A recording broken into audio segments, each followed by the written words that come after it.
So it's another weekend to feed our minds with information on studying abroad and to also guide you on how you can go about your study abroad process. If you are new, you're welcome. This is the biggest study abroad content platform. My name is the Fred Effect, and we come your way this and every Saturday um, to share with you ideas about how you can also study abroad.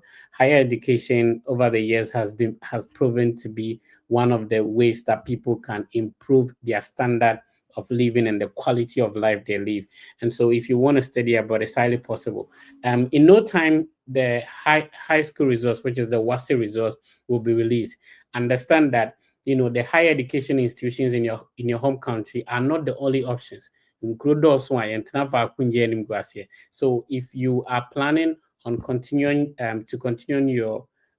your studies after your high school, do not only limit yourself to the higher education institutions or the universities, the training colleges, the nursing trainings in your home country. There is an opportunity for you to also study abroad. How are you going to do it? That's the reason why we set up this podcast to invite people who have been able to go through the process to share their journey, their experience with you, so that you can also know how to go about it. The reason why you are not where you want to be is because you don't have the information to get there. If you have the information and you're willing to follow it, you will be able to get to the destination you wish to be. People studying abroad on a scholarship are not bigger than you, they are not taller than you. Some of your mates you might have been even smarter than or probably gotten a better results than. They are able to study abroad because they took advantage of certain information that made it possible for them. The name is the Fred Effect. Be part of the family. Remember, we'll be responding to your questions. Type them in the comment section. Share this with a friend, a family member, a colleague at work, so that they can also benefit from the ideas and information we share on this platform. My co-host is in the UK, and his name is Ben. I like your glasses. How are you doing, Ben? Yeah, Fred, I'm doing good, and you? Is this one medicated? When I used to be like a high school prefect in Suseg, I used to wear some of these glasses just for life, not for any medication or anything like that. Is it medicated or uh it's Okay, so it's kind of it's made purposely to reduce the intensity of the screen light. I see. Our guest has an experience studying in being in Asia, originally from Ghana, being in Asia, and now currently studying in the US. There are a lot of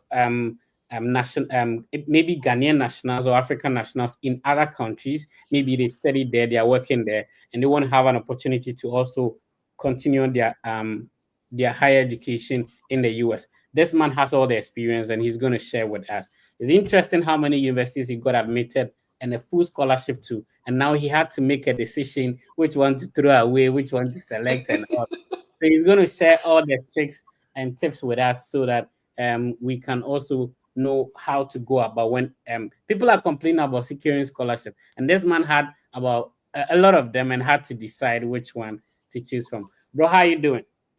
I'm good, Fred. How are you?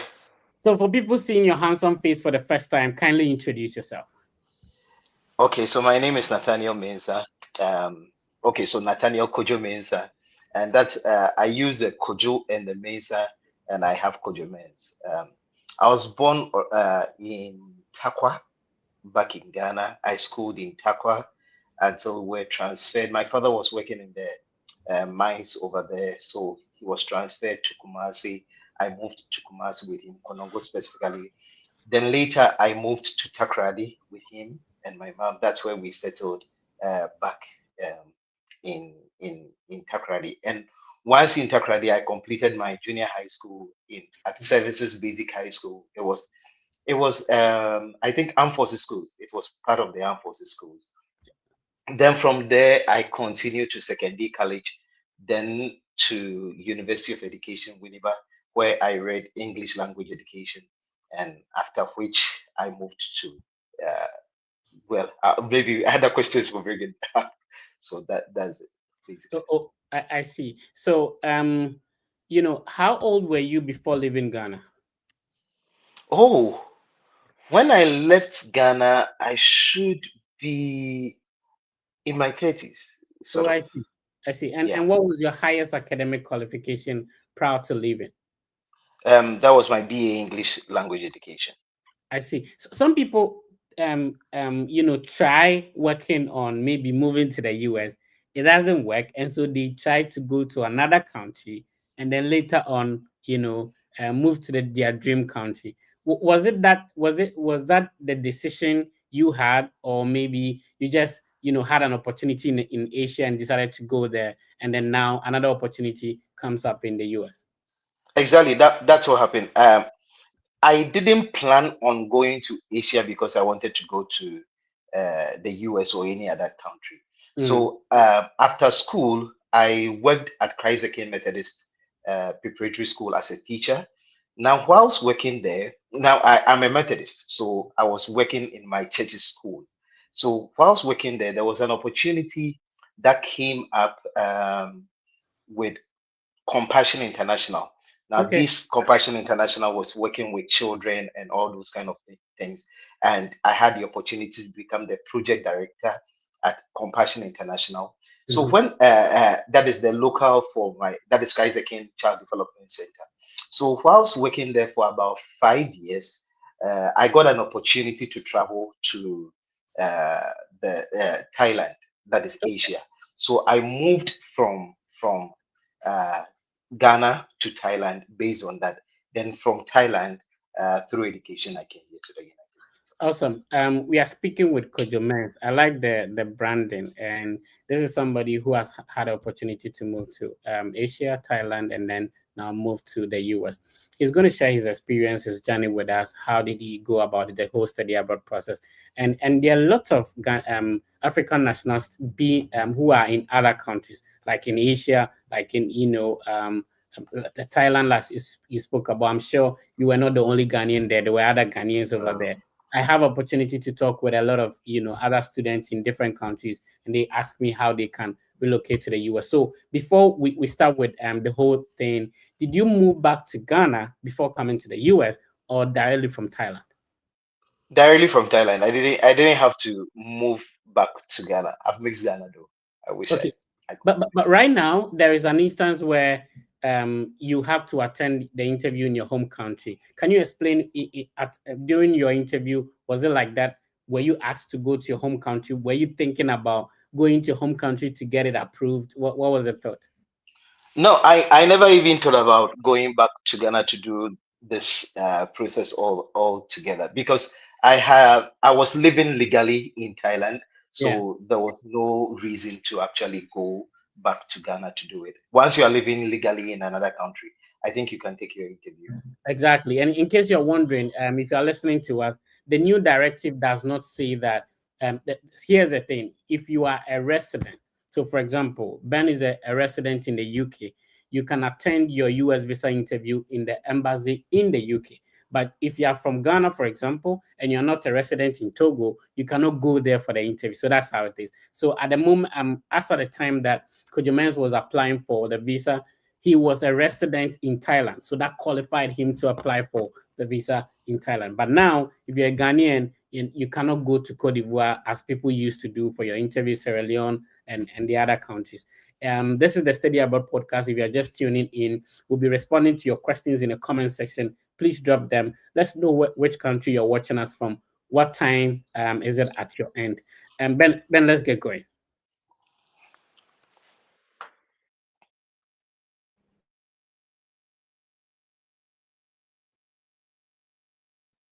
Ben, your microphone is muted. You have to unmute it.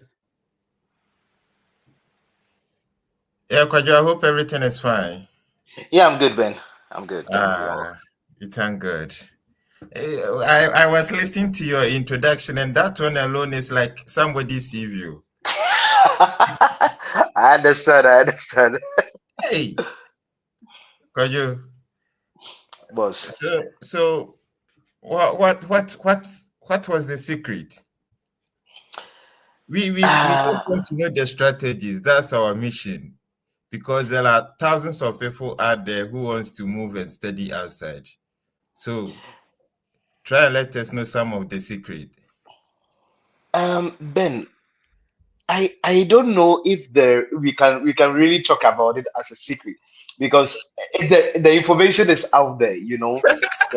Thanks to people like you, people like Fred, and other people who are in the study abroad space, this information is out there for us to make use of it. The truth is that I wish that everyone will get the opportunity to study outside the country, outside of Ghana, especially in the US, in the UK, in other countries, where you don't even need to pay for it.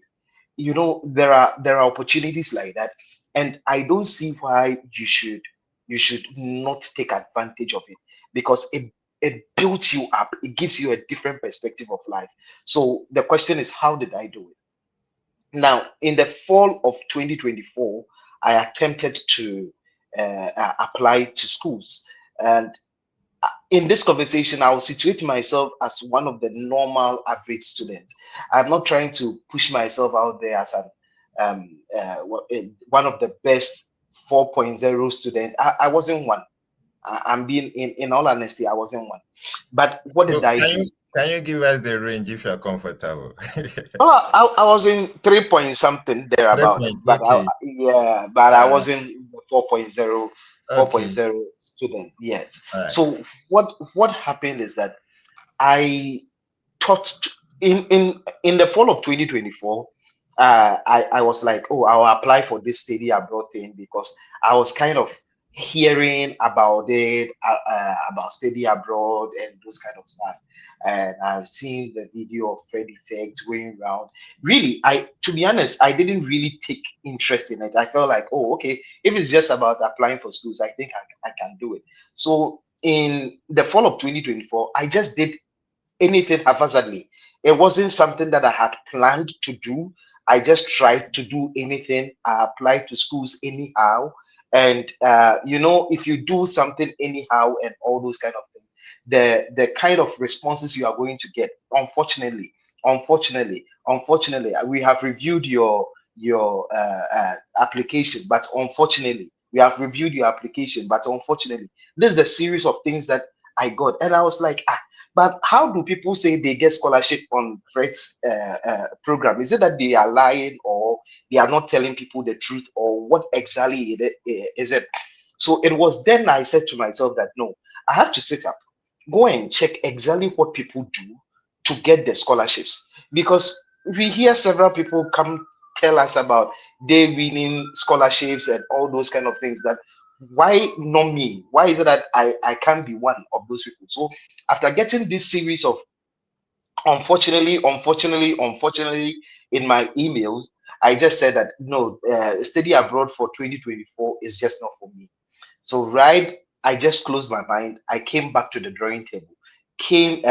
On my Facebook, I pinned Fred Effects page on my Facebook, so that any post he makes, I'll be there to see what the post is about. And Wow. So you weren't just following, you pin. That's exactly. interesting. Exactly, because I needed the information. I realized that the difference between the one who got the funding and me, who was getting this, unfortunately, it's just because of information. It's something I didn't know. That's why I couldn't do what was expected of me.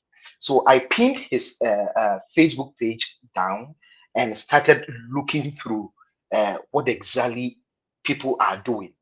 Whatever a friend makes a post about something, I'll just go and read it, see what is it about, how does this contribute to study abroad journey and all those kind of stuff. And so I was just looking at these things. Then luckily enough, he started doing this series where he was talking about schools and programs that you can get out. And this is my book. I'm being honest to the viewers. I respect the viewers. I respect you. This is the book I use. It's a what do you call it? It's a diary. So I just took this diary and I said to myself that my background is English education. Uh, Completed from the University of Education, Winneba. So I said to myself that, okay, Fred is posting about programs that people are doing. Because I am into English education, I can do English related programs. I can do education related programs. So this was my focus, that exactly where will I fit in? And in Thailand, I was teaching English over there. And when I got there, I realized that okay, so teaching English to speakers of other languages is a big deal. It's a huge deal over there because if you have the right certification, you can be really working and getting good money, good salary over there. And so I said to myself that okay, so with this program that I want to take, then I have to sit down after my disappointment in fall of 2024. I just sat down because I realized that the application period was between August to somewhere around March. So from January, I started sitting up to look up for programs that I could do. I went to Fred Effects, the YouTube. I saw various programs that he had shared from various schools. And this is the book that, as I showed you, I used. What I did was that I went in there and I wrote about the programs that I could do, the schools that were available and the programs that they were offering around education and around English teaching. So this was my focus because of what I was doing back then. So I realized that okay, let me put these things down and see. And one thing I got to know when I started doing this is that there are requirements from every school. One particular school's requirements will not be the same for another school. So this is where probably we get wrong. So for example, I wrote down here that Eastern Michigan University, SOP 5. You could be a good researcher. When you speak, nobody can challenge you. You're speaking with evidence. Yeah, Yes, carry of on. course. Exactly. This is exactly what I did. So I go to, for example, if I don't know whether Yeah, people they can can see see. from here. Yes, Okay. our viewers So can see. this is exactly what I did. Some people will come and talk about using the laptop, using what do you call it, Spreadsheet, Google Sheet. spreadsheet, Excel, and all those kind of things. It's good, but I want to be like the traditional normal student in Ghana. What do? We love writing. We love to write whatever Even, we come across. even the Google Sheet alone is discouraging to some people. Exactly. We don't even know what exactly how to use it. So we can't even make where do we start from and all those kind of things. This is why I started from. I use this diary. It is a 2023 diary from Methodist Church Ghana. This is my diary. So I I just picked up the diary and I write Eastern Michigan University I can see all SOP. the emails. Exactly, SOP 500 words. And we have what do they need? They need two letters of recommendation. The program coordinator, the name is Professor Jeff Popo, and his email. So I knew that this is what I needed. So I wrote these two things down. Rice State University, 5 pages writing sample. The Deborah Crusan and the email. So I started doing this and knowing exactly the programs that I might probably fit. Then, for example, if you get to Western Michigan University, I have all these written down. So Western Michigan, we have David. Now that one, you have to send the email through the website, and I had to note all these things down. So after doing this, starting from somewhere January, I realized that I came down. Okay, so these were the general English programs. I came to education programs, then curriculum and instruction programs. So I had all these things written down to know that where will I actually fit. Now, I then came to teaching English to speakers of other languages because that was what I was doing. I am my background is English education. I'm teaching English to speakers of other languages because Thai students are speakers of other language. They speak Thai, and this is what I'm doing. I asked myself if I want to apply to a program in this field, what is my relevant background? I have my background in English education. This is the job I am doing now. So I think that I will bring to bear a lot than someone who is not coming from that field and doesn't have that experience. So I then said to myself that probably I'll go for that program, teaching English to speakers of other languages. So then I started looking at those schools, and this is it, University of Alabama. So this is what these were some of the things that they were looking for. SOP between 500 to 750 words. Your main research interest, where you are and where you want to go, not more than 1,000 words. They take unofficial transcripts, and they take writing sample of uh, 10 to 20 pages, and their application fee was $80. So I write these things down to remind me that this is the requirement. I don't need to be going back and forth to the university website and all that. So when I get to one website and I know they are doing this Okay, program, can you pause just 30 seconds for me? very well. Yeah, I've seen that you are heated. All right, so please, if you just tune in, this is the Freddy First Study Abroad podcast, of course, one of the biggest in town. Today we have privilege to host, to have Kojo Mens as our guest. And interestingly, he is telling us a story that maybe perhaps no one has ever told us before. That at the beginning of his journey, he wasn't lucky. He started receiving, unfortunately, and he can't count the number of rejections that he got. So what he decided to do now is to change his strategies. And if you can see him holding his diary, he is trying to tell us the strategy he used, and God being so good, he was able to later secure. Now the unfortunately changed to what? Fortunately. So that is the story he's sharing. So I just want us to be, all of us to be at the same page. So please, if you just tune in, you are welcome. Let's listen to the senior man at the moment, Kojo Mens. Kojo, let's go. All right. So as I was talking about, so when I looked at my background, I looked at my what I was doing currently, that was teaching English to speakers of other language. I said to myself that no, listen, I will be doing better if I apply to schools, which is related to this thing, because I looked at curriculum instruction, I looked at education related programs, I looked at creative writing, and I asked myself that listen, my background, I want to do something which is really related, and so I got this book, and that's what I will keep showing to people. This was the first university I wrote down was Alabama, the Northern Arizona University. I'll tell you an interesting story about Arizona University in the course of our conversation. So I got to Northern Arizona University. I wrote down that you have to apply by middle of November. Um, Letter of intent should be 2 to 3 pages, 2 letters of recommendation, on an official transcript. Application fee was $65. So these were the things that I wrote down. University of Georgia, they were taking the resume, they were taking statement of purpose, unofficial transcript. The program was TESOL and World Languages Education. The program coordinator's name, the interest should be multicultural education. The application fee was $100.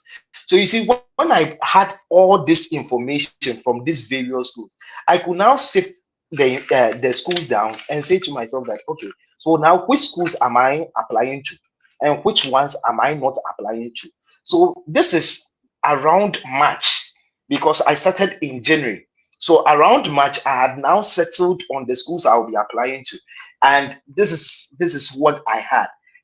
MAT saw schools to apply. So I had them written in red just so that I will not forget those schools. And the schools I noted down: Ball State University, University of Alabama, Minnesota State University, Eastern Michigan University, University of Mississippi, Northern Arizona University, Kent State University, and Southern Illinois University. So these were the schools that I had noted Wow. that I am This applying to. is a serious hard work. And Exactly, at the exactly. moment, I think I've never heard a story like this, Mm, because mostly we've interviewed people whereby they will let us know they had a spreadsheet. They would, so for them, what they do is that any school they apply to, the emails that they sent, they try to at least keep track records of it. But I think what you are doing is totally different, and I think most of us can learn from your ability yeah, to look at all these universities. And I like your strategy, because we have over thousands of universities out there. So now the exactly, point is, which one should I apply to? That one alone is even a hard work. So to be exactly. able to go on and then come out with these selected schools means that, in fact, you really mean business. If I'm to Yeah. set up a business, I wouldn't think about it employing you to part-time. Thank you so much. Yeah, So once I you are now the steady abroad guru. once I settled on the fact that this was what the schools I was going for, I knew that nothing is going to change my mind. That these schools are worth applying to, because now whatever information I needed, I had it. As to whether they give funding, I wasn't in doubt whether they give funding or they don't give funding. I wasn't in doubt about the program I was going to take. So I had all these things sorted. I knew that this was what I was going to do, and that was it. So by this was, let's say, around March thereabout, where I know 2025. I'm talking about 2025. I knew that, okay, so these are the schools that I was going to apply to. Then came the SOP. How do I write my statement of purpose? I had to sit down. What was my background? What is what happened? How did I take an interest in English? Um, what did I do? Where did it take me to? What are the things that Can uh, you take your time and then list your subheadings one after the other? Because I think this is where we are missing it, especially in this age of chat GPT. We just go, oh, write SOP, so and so for me. But I think what you're saying is very important that our viewers need to understand, especially those of us struggling to put down a very strong SOP. Because the mm, truth of the matter is that I think I've never seen a university that, okay, let me put it this way in order to be sure. Most of the universities out there, especially for master's program or PhD program, would demand that you submit SOP.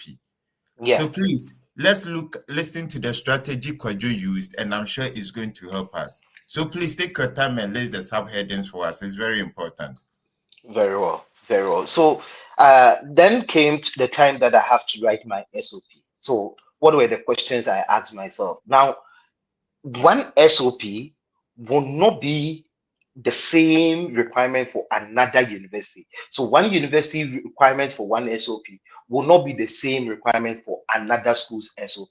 And the challenge that I see when I review some people's SOP, that is a challenge that I see, that they write one SOP and they think that it can fit for almost all universities. If you are here and you want to go into this program, this is what you have to do. Go to the university website, take your time, look at what exactly the school is asking you for. What are they asking of you to include in your SOP? Just do that. But generally, what you have to think about is your background.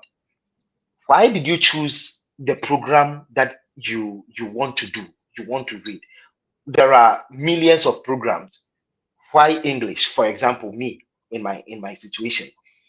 Why do you want to do engineering? Why do you want to get into urban planning?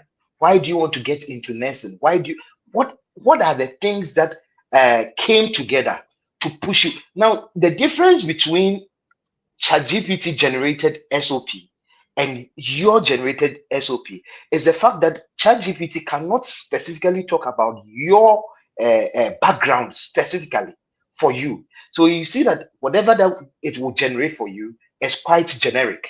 It's the normal SOP. But if you add your own experiences, for example, in my case, my father loves education. He pushed me and he was getting me to read and all those kind of things. So I love reading right from childhood. I knew I liked reading. I preferred reading to maths. I preferred reading to science. Reading was more like everything for me, and it made me discover a lot of things more than I would do in science or in math. I wasn't really a good student as far as math was concerned, because finding X will always be a problem for me. I felt it was so abstract. You can't really see exactly what they are asking you to do. So it was really a challenge for me.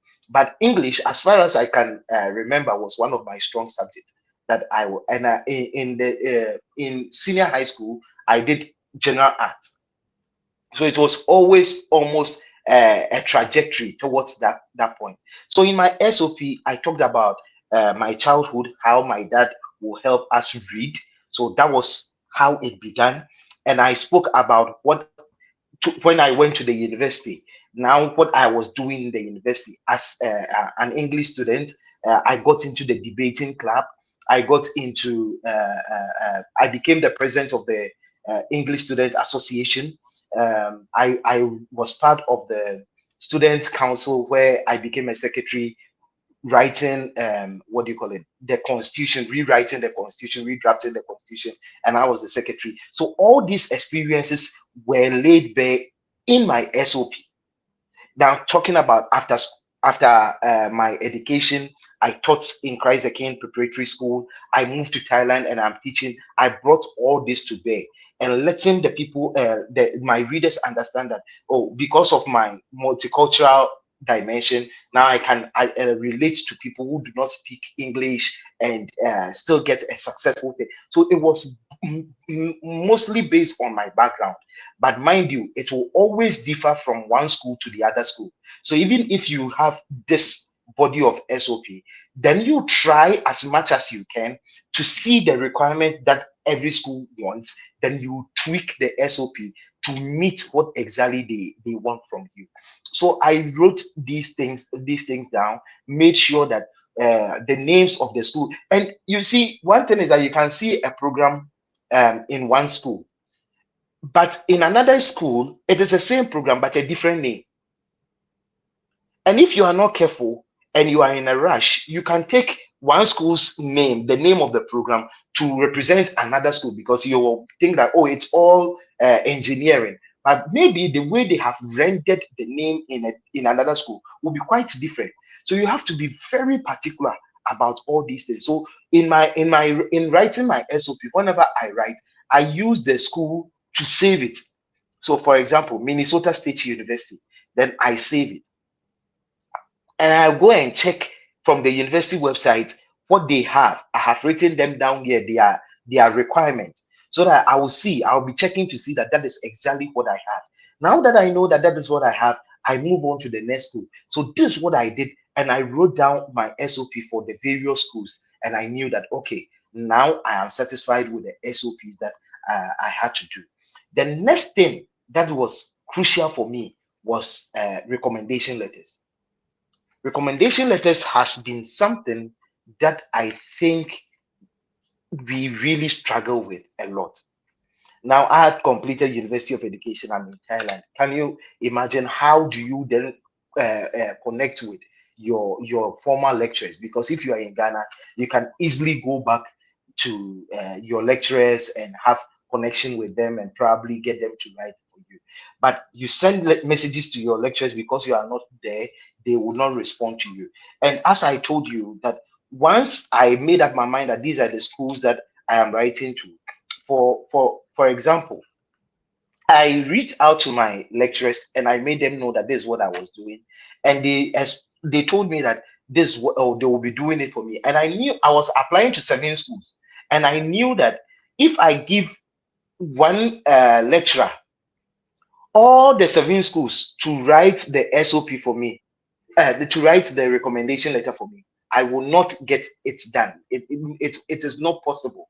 So I wrote down, for example, if it is one school, Minnesota State University, the name of my recommender, I will put it there that this person is supposed to apply to only Minnesota State or only 2 schools. So I know that this person will go into this school. So that I knew that I had arranged all of them. But after I had given them the link for them to input their recommendation letter, something interesting happened. I couldn't get them anymore. I couldn't get their feedback anymore. And I was like, oh, what is happening? Then I remember, because I served as a president of my English department, I was very, very close to the vice president of the SRC, who was also in my class. So I reached out to him and I told him, and he was a what do you call it, teaching assistant back then. So I reached out to him and I told him that I need recommendation letters, but these are the challenges I'm facing. And he, God bless him, he's called Alfred Okonko. He helped me and spoke to some, when we were students, there were some TAs who were also there, but they had now moved on to become lecturers and all those sort of things. So we spoke to them and they agreed that they would write the recommendation letters for me. So I then had to substitute the names that I originally placed there with their names, with the schools that I had to do. And I read back to when I completed University of Education, I did my national service at Takrady Technical University, and I reached out to one of the lecturers who is called Mr. Isaac Ayipe. I reached out to him, and he also agreed that he would write the recommendation letter for me. So I had a mix of them, from people who would be lecturers and from my academic background. And the school I was in Thailand, also the teachers agreed to write for me. So it was a mixture of people who agreed to write. But just that I was applying to 7 schools, so I will not let one person do all the 7, because it will be tedious for him. And if you are not careful, the person will just have a generic thing sent. So you just assign like 2 to each person, and you know what to do. You mix it up for them, and that is where I got my recommendation letters sent to me.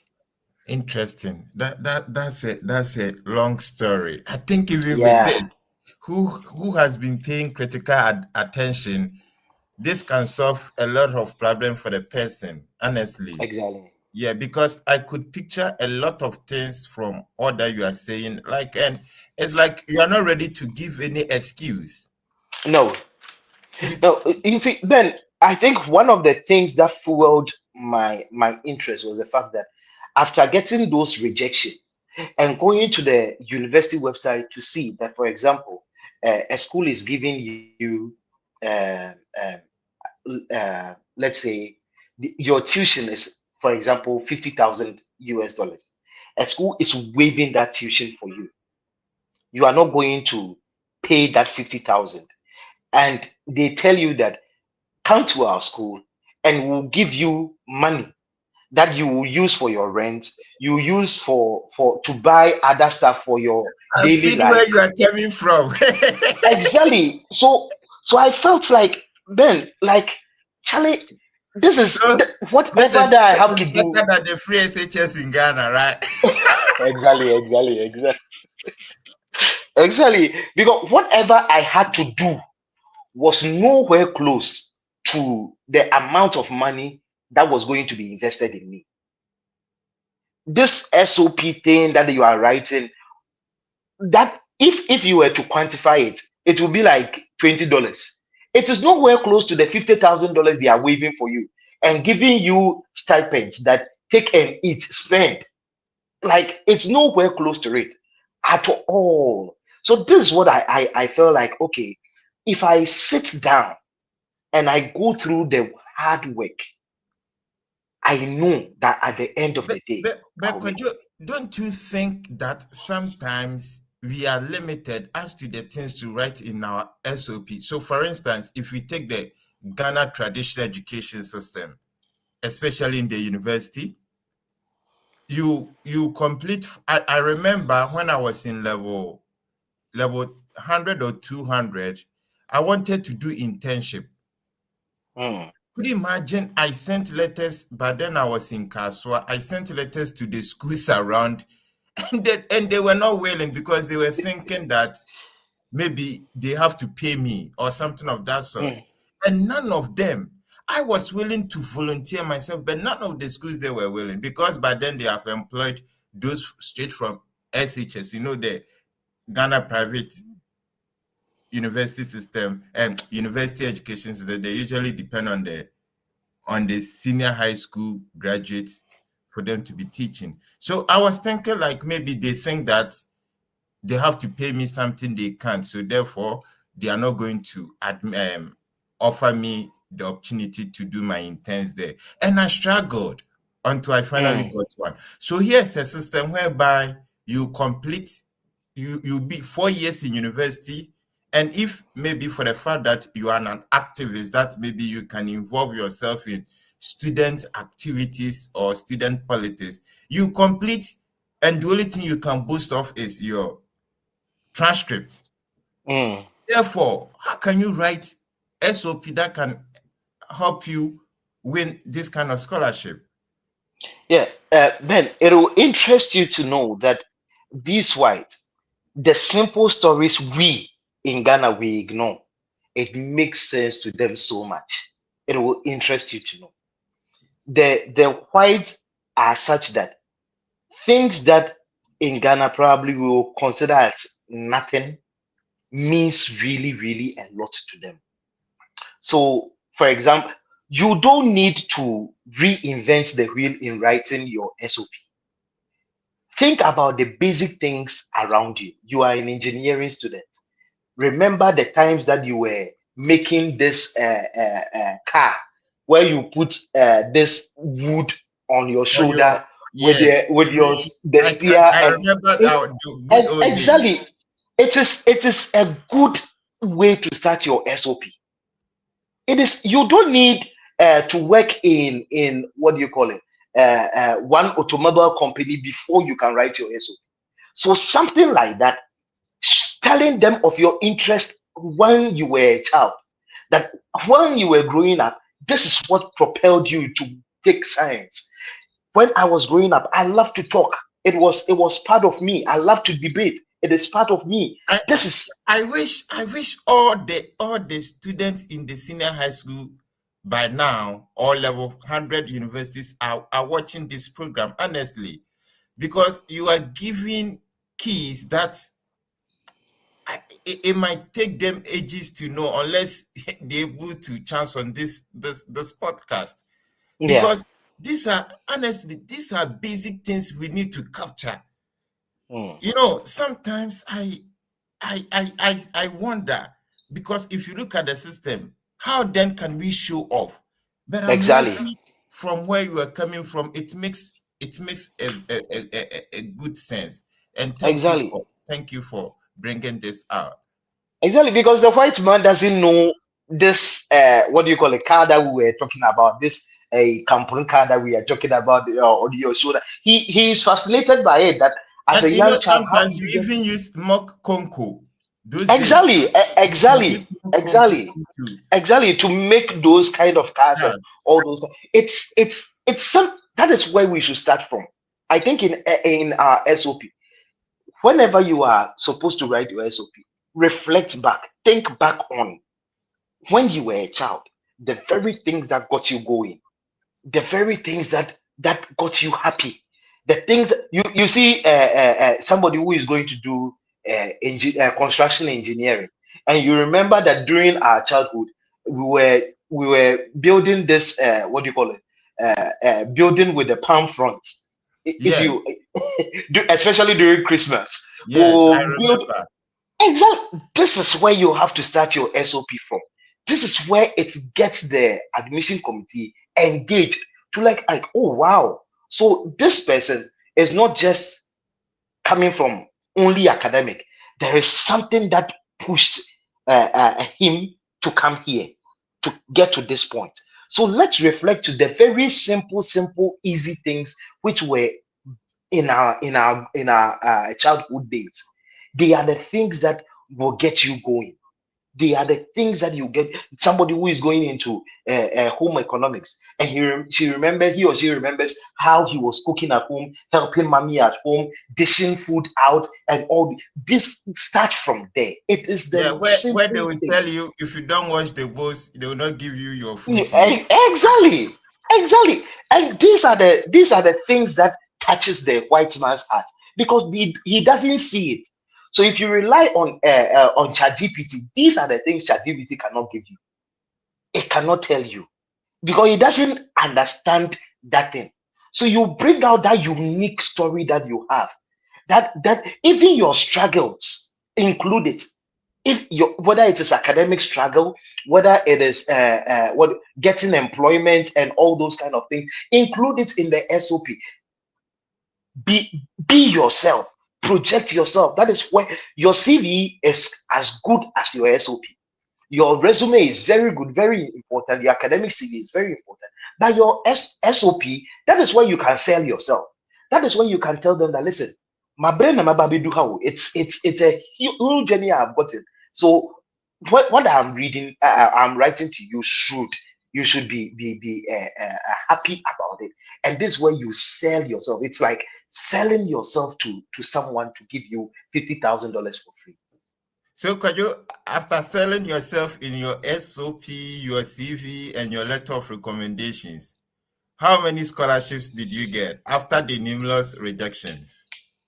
So in 2024, it was a bad news, but in 2025, oh my goodness, it was a good news actually.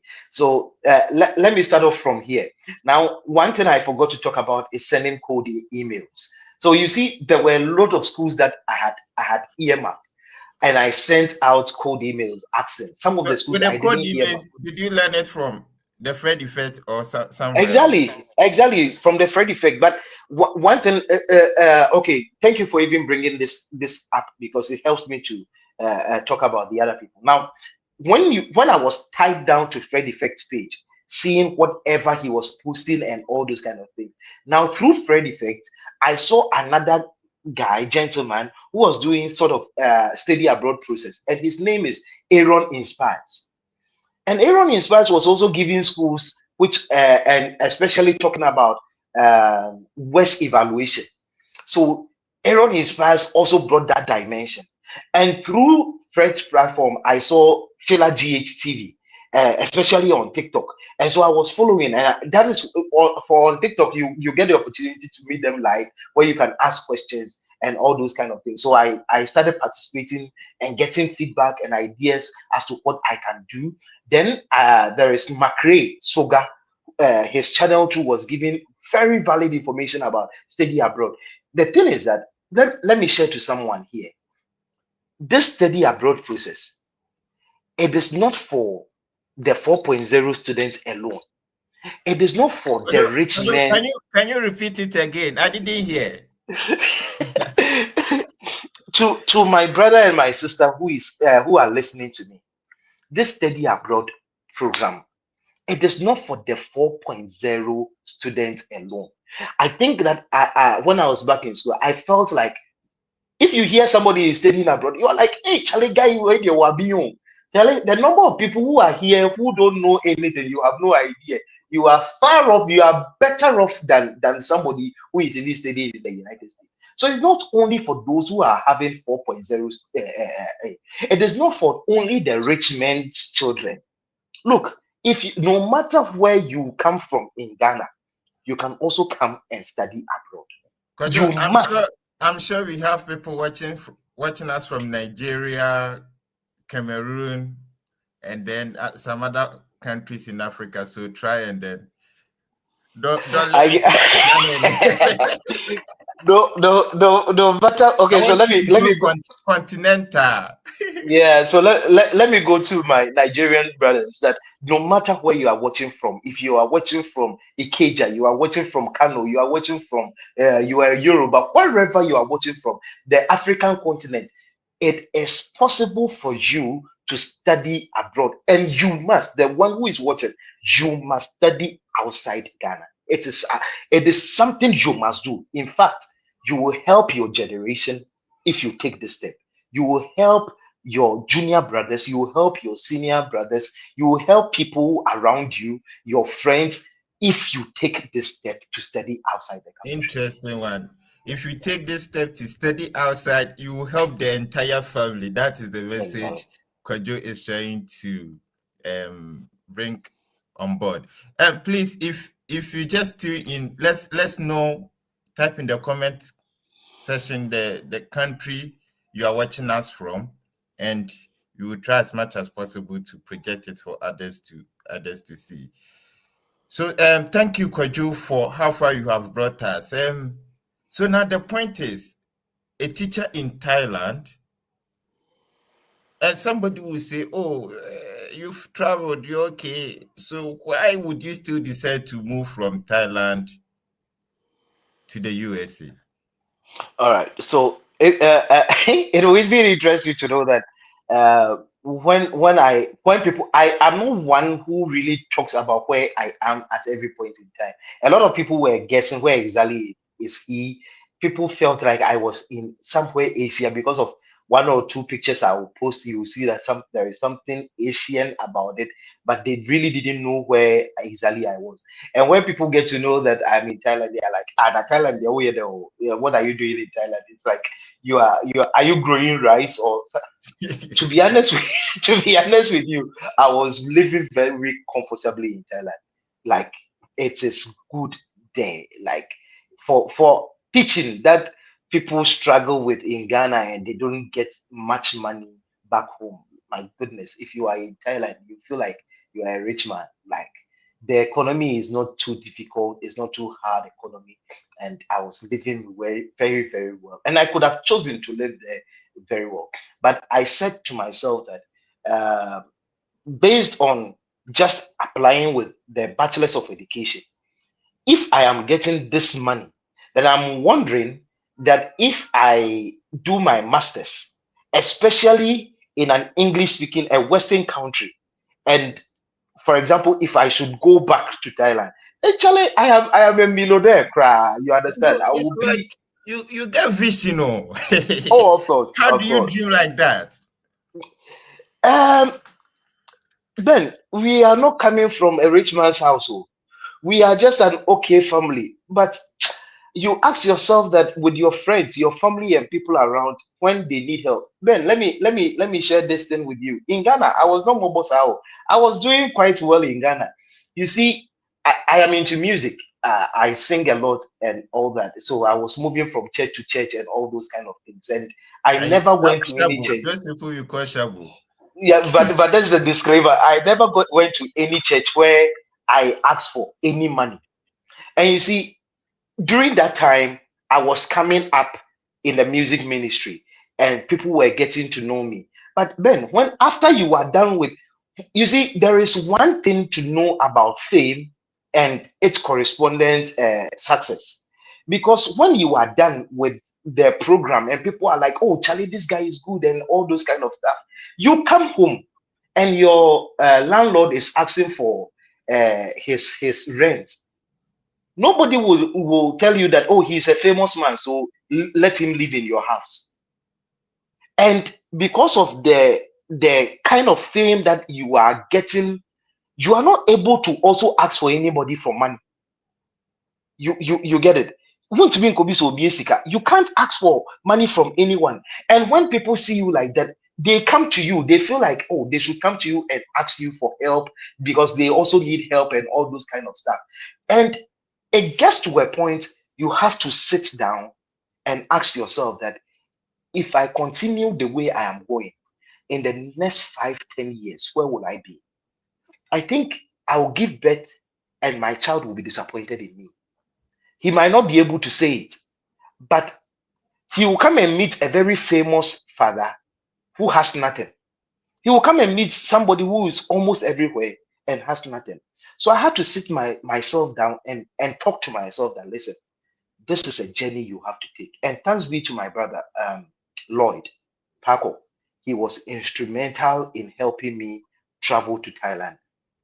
He bought my ticket, helped me with almost everything, even up till now. He's been helping me so much. And this is where I realized that no, I have to make something for myself. So when I took that step, the world became bigger than it was in Ghana when I was in Ghana. When I was in Ghana, probably I was seeing things quite small. I was seeing things just around myself. But you travel and you realize that there are so many opportunities that if you placed yourself or positioned yourself well, you would be a better person in no time. So I was living very comfortably in Thailand, but I asked myself that if just bachelor's of education will get me this amount of money, what will masters in US? Because I will then use it in my bargaining when I'm coming to apply to your school. That was the vision. That was what was propelling me, pushing me. because I knew that I cannot always be there and rely on just the little that you have. If you have a future that you are looking forward to, you have to sometimes take a critical decision where you have to be moving from this point to this point, and you have a projection that in the next few years, this is going to change about you. So this is what propelled me. And in prayer, the Lord also started directing me and helping me. And if Fred is talking about it, if Aaron Inspires is talking about it, if a lot of people, Festus Enu, they are all talking about it, it means there is something good in this study abroad journey that somebody must take it. Hey, can you imagine that I'm living in a white man's land and I don't buy food for myself? Like they give me money that I should spend on my own. Hey, Charlie, then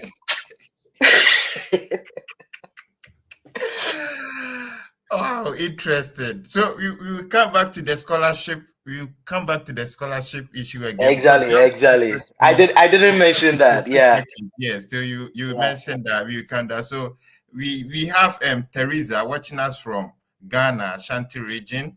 We have Atongo Listo. Atongo said he's also in Thailand. Oh, okay. Somebody come Atongo. Yes. Then we have Dennis Prince, who is also watching us from Kenya. Vanessa, thank you. Watching us from Ghana. John also watching us from Ghana, Sekondi Takrade. Adwapa, Ghana. We have Ola Yanju, Elijah. He is from Nigeria, but he's watching us from Germany. So today, people Oh, in Germany are watching you. So oh, that is how wonderful, far the Fred effect is taking you to. wonderful. Then we have Bridget also watching us from Ghana. Akwasi A plus Russia, Putin Crow for Nivea. So thank you, Akwasi, Hmm. for watching. How's the weather in Russia at the moment? I think that place can be very cold. Yeah. So please, you can let us know where you are watching us from in the comment section.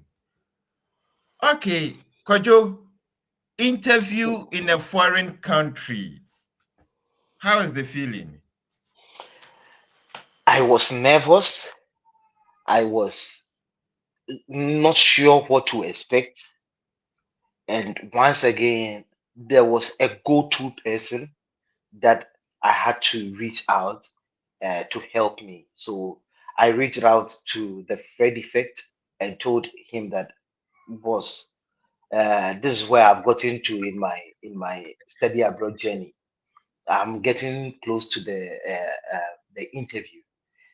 You have to help me because I need help. It gets to a point you have to admit that you really need help because now that I was especially going to take the interview in Thailand, I didn't know exactly what to expect, especially from a third country. I reached out to him, and let me even talk about booking the interview. It was one of the easiest things that can ever happen to you in Thailand. Booking the interview session was so easy, super easy. No stress. Dates were available. I just went on. I even had to choose a later date because I wanted to prepare myself. By March, I had all my funding that I needed, so I had to prepare myself. So I booked somewhere in April, and I reached out to Fred Effect. He took me through preparation and all those kind of things.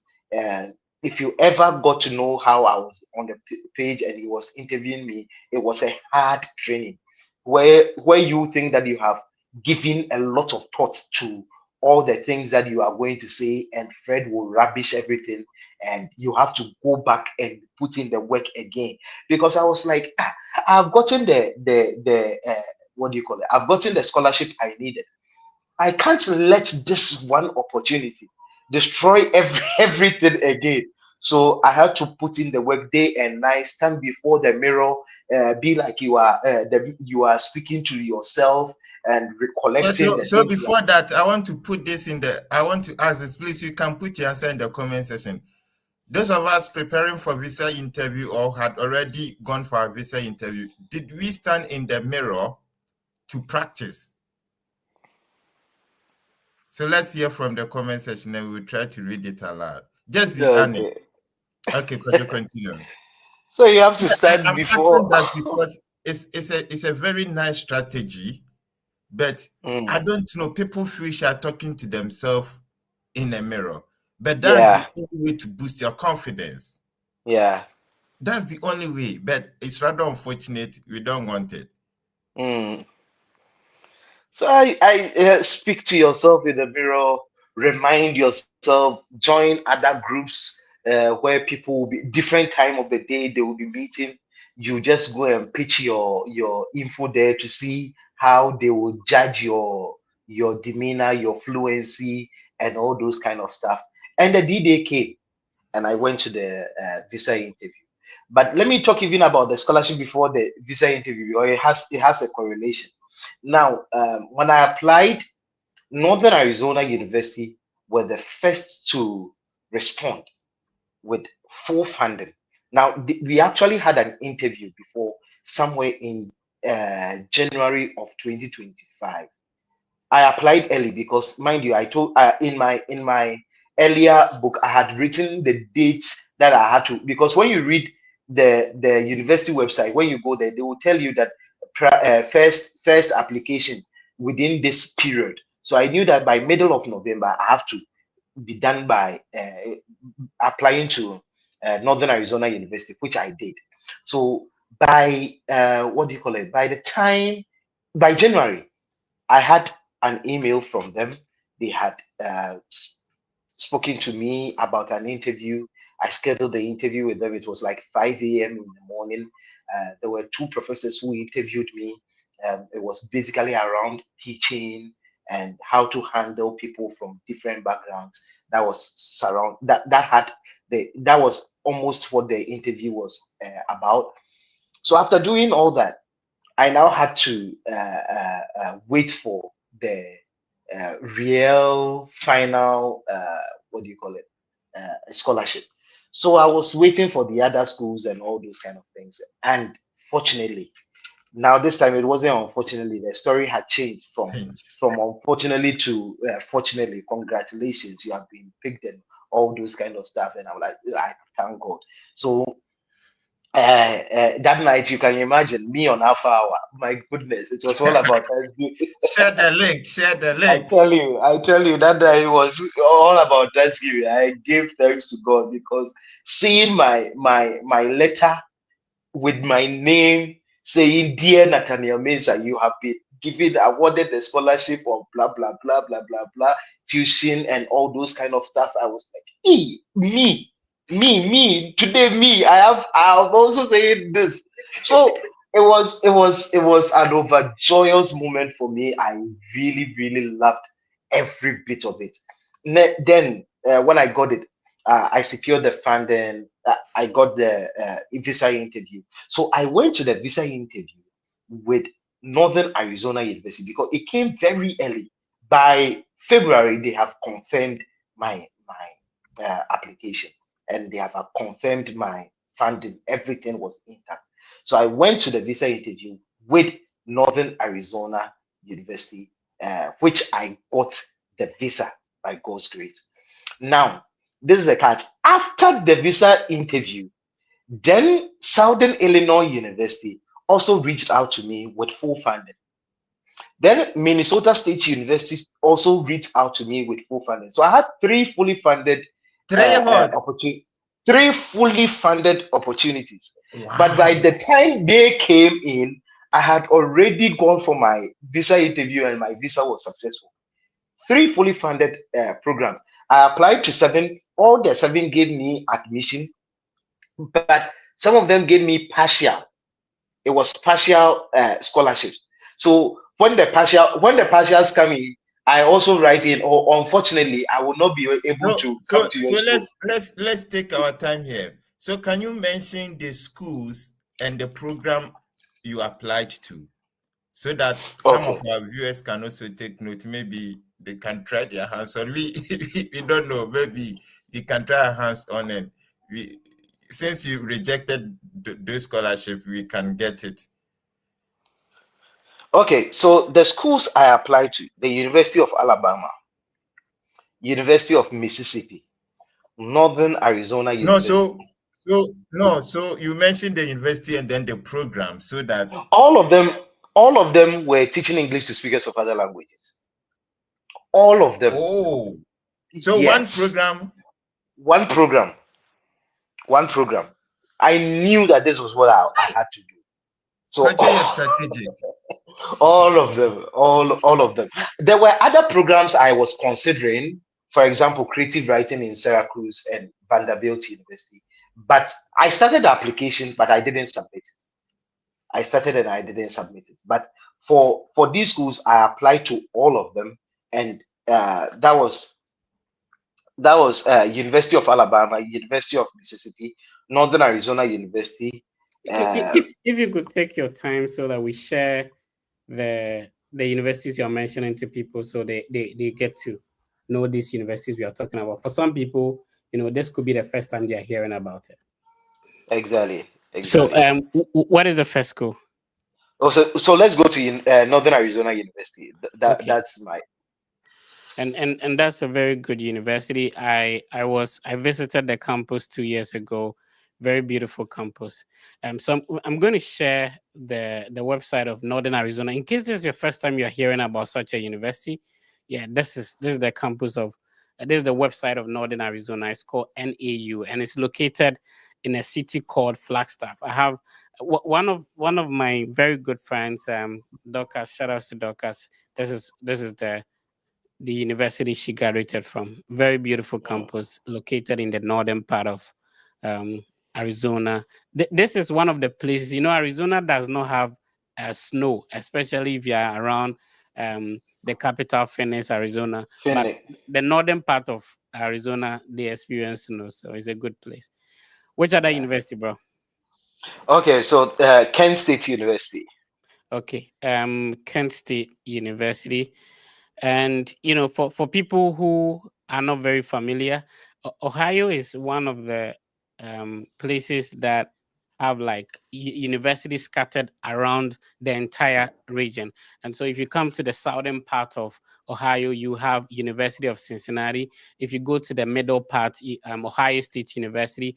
Northeast, where that's where Ohio University is. And Kent State, I used to ride my bicycle from Kent State University to University of Akron. Is very close. So there is University of Oh, Akron. There is Kent State University. You see Cleveland State University, about 1 hour drive from Kent State, and then Youngstown State University, about 20 minutes drive from Kent State. So this is a very good university. The good thing is that they don't require transcript evaluation. Very good school if you want to apply to Kent State University as well.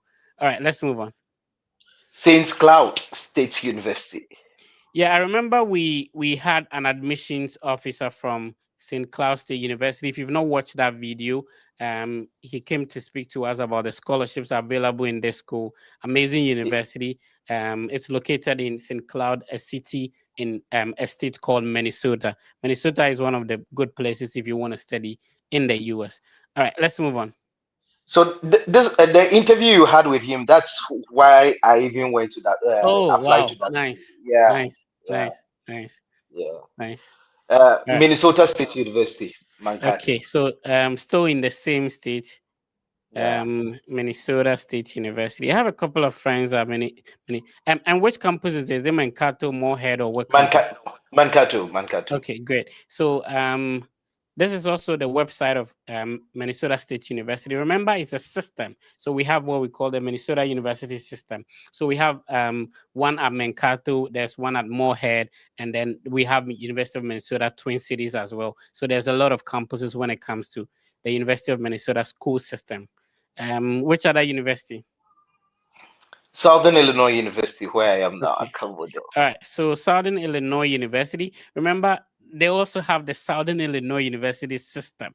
So there is the Southern Illinois University at Carbondale, Edwardsville, and there are a lot of other campuses. And each campus would have a separate website where you have to apply if if you want to.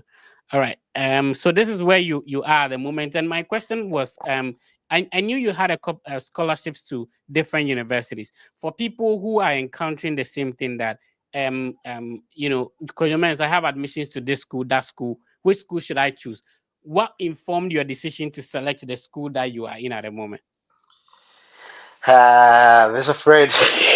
Yeah.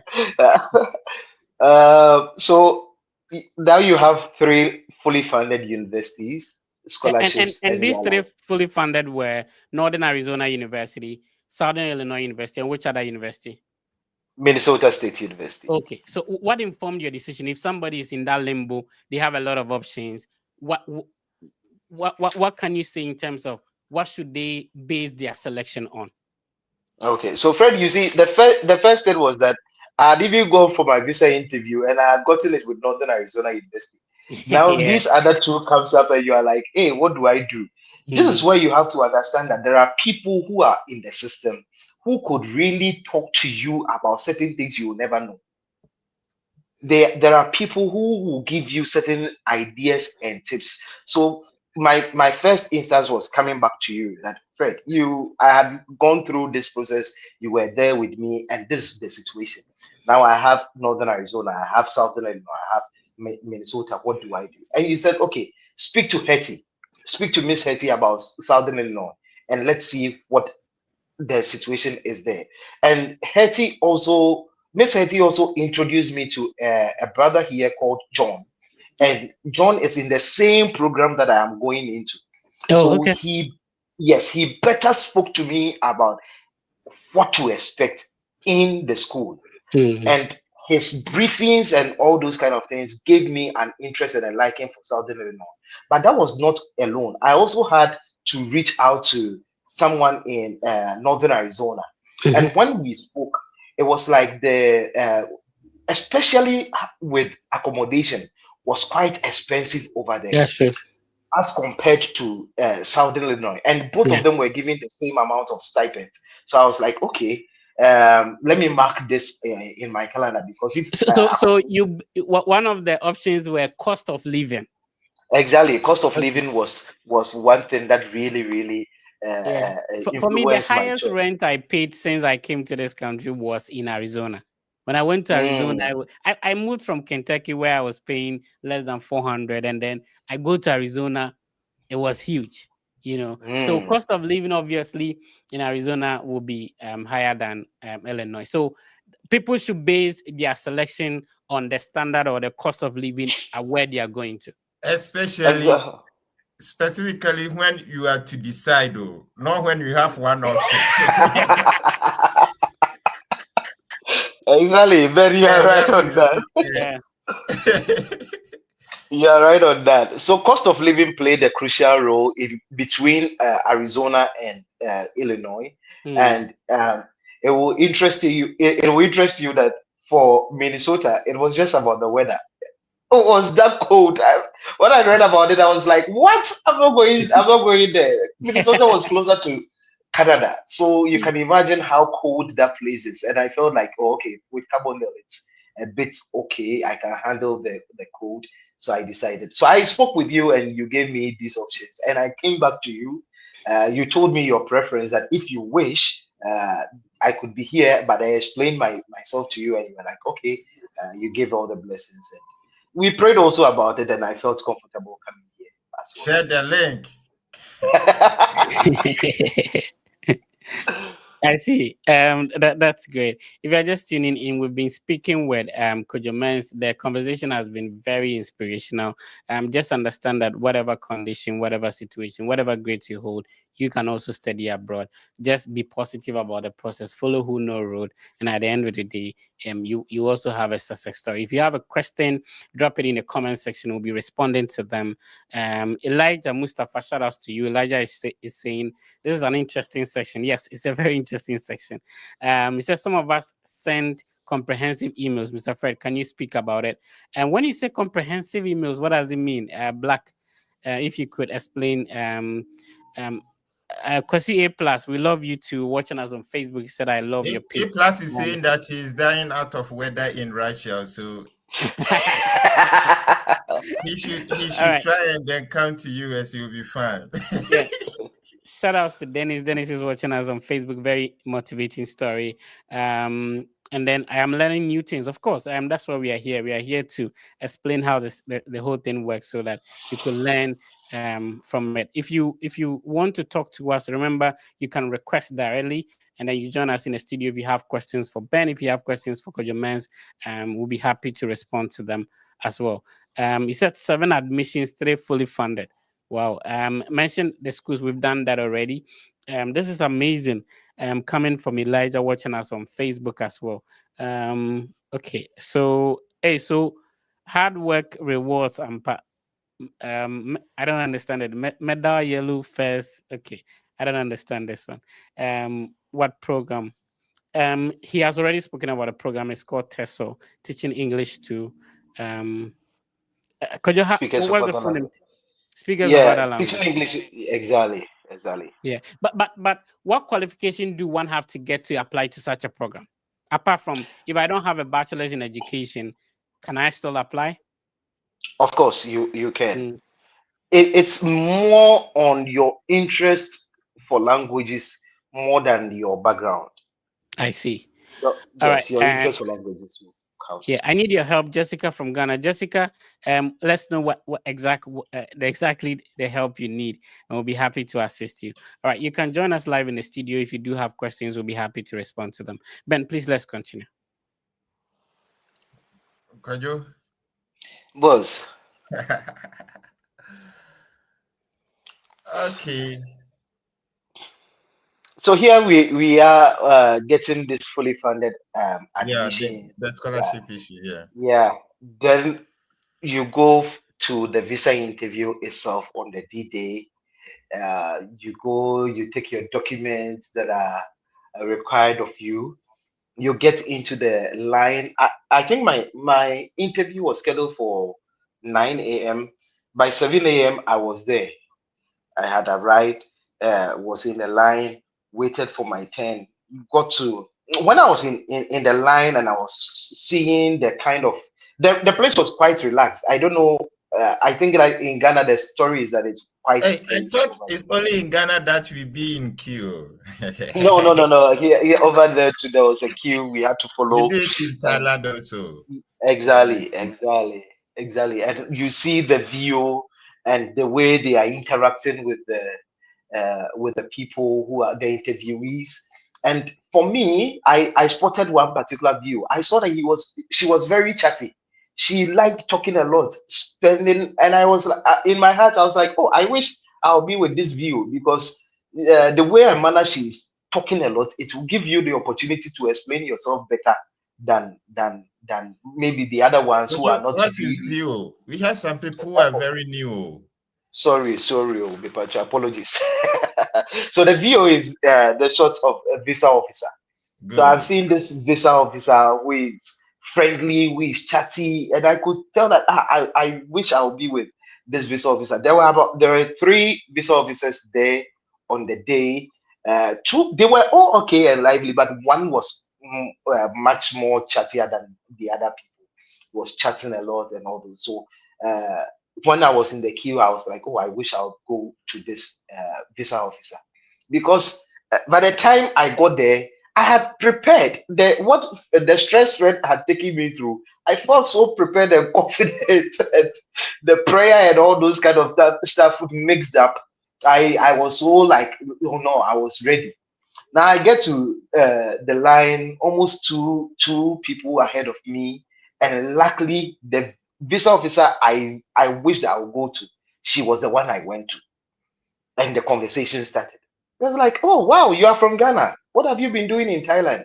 And I was like, oh, I've been teaching here for the past 2 years. Uh, I came here in 2023, and I've been teaching English. And I was like, oh wow, that's nice to hear. She went like, what brought you here? What was the decision that made you come here? Is it for um, just for opportunities, better opportunities that brought you here? And I said, obviously, it's because of better opportunities. That's why I'm here. But much more than that, Thailand is more like a center of the world where different people from all backgrounds are coming and they are meeting. So I get to interact with people in that regard.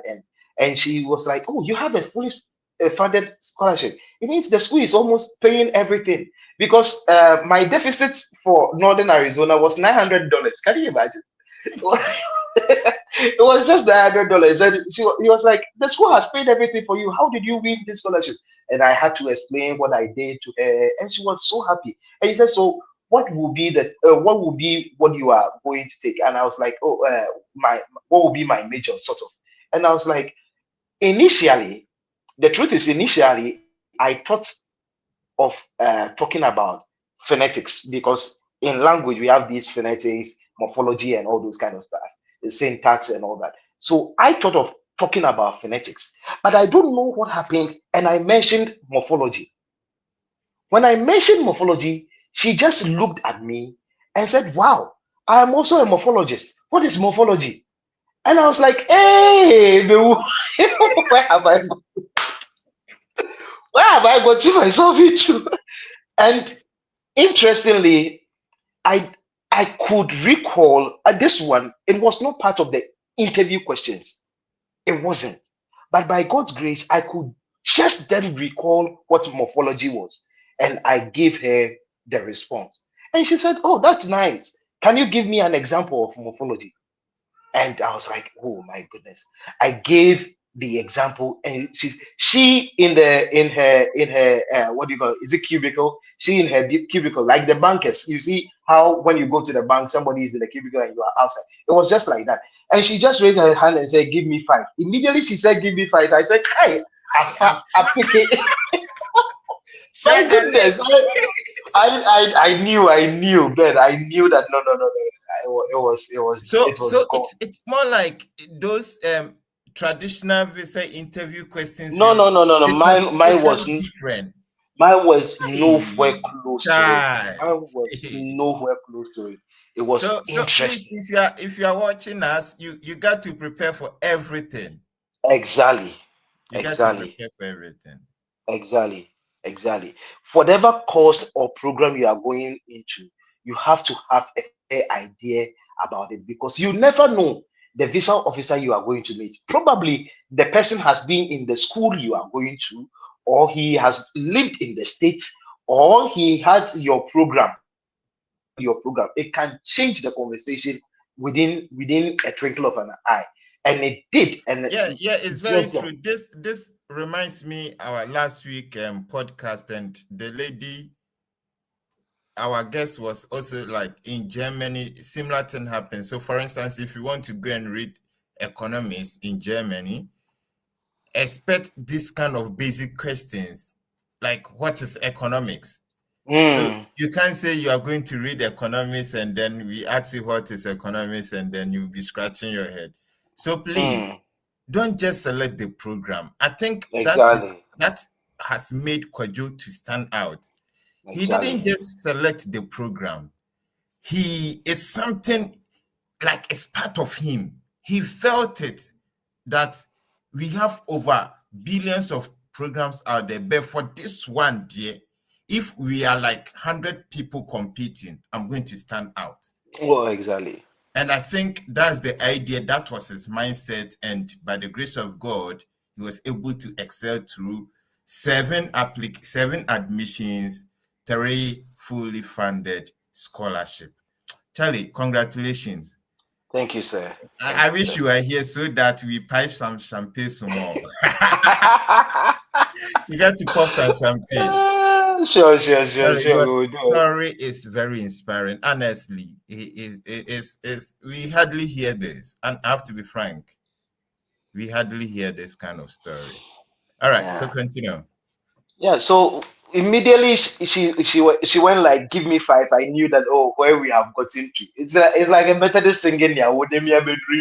I just knew that, oh, for this part we have just crossed the river. I just gave her 5, and it was done. I knew that, oh God, where you brought us to is just awesome. So uh the interview went successfully. We left. She made me drop my what do you call it, my passport, that I'll be receiving it within 3 days. And the system in Thailand is that it is so prompt. Within 3 days, I had a call that where they were asking me where am I told them exactly my spot. They brought my passport. I opened and I saw that the visa is there. I was like, 5 hey. years. I was like, hey. Ben, No, it's true. that, Am I dreaming? Ben, I slept with my passport that day. Oh. I slept and my passport was just beside me that day. When I wake up, Kakra, I open it, Kakra, to see whether it's still there or has been vanished. Interesting. Oh my Congratulations goodness. once again. So we'll Thank come you, back to sir. the story. We have Abaite. Abaite. Can you hear me? Yeah, please, can you on your video? Oh, you want to see me? Okay. Yeah, it's a live program. Yeah, so your video needs to be on. We don't want Al-Qaeda people here. Okay. You can see me, right? Yes, please, you can speak. Good. Me, I've always been hoping to join your lives, like to come on board and speak, but I didn't get the chance. So today, my this thing, like I just wanted to add one thing to what my brother is saying to keep people on track, because I just did everything once. I applied with just one school, one application, everything one. But one thing I would say is that even though when we get prepared, we should learn how to observe when we get to the embassy. If you are not the first person to be asked the question, observe how the VO asks the questions and adapt to it. You might get prepared, but when you get there, you will be over prepared, and then you will be saying things that he has not asked you, and then you end up mixing everything. Yeah, so when we get to the embassy, we should learn to observe, and everything will pick. I'm from Ghana, yes, and I did everything once. Right now, I'm at the University of Oklahoma. Oh, okay. Yes, yes, All and right. I just did everything once, and that's the strategy. So And what program are you reading there? I'm reading organizational communication. Oh, okay. That's interesting one. Yes, I'm from K University. Oh, okay. Yeah, Thank so you. Thank you for your advice. We really appreciate you're it. welcome. Thank you very much. Okay. So please, all that Abaite is trying to say is that when you go to the embassy, try and observe, even from the way the viewer will be interacting or asking the questions to the people that may go in front of him or her, can even serve as a clue, right? Yeah, because when I went there were 4 people in front of me, and then all the 4 people got denied. So they were all, even 2 of them have full funding. Yes, but they got denied. I also have full funding. So when I got there, I just observed how the view was asking the questions, and I flow with it.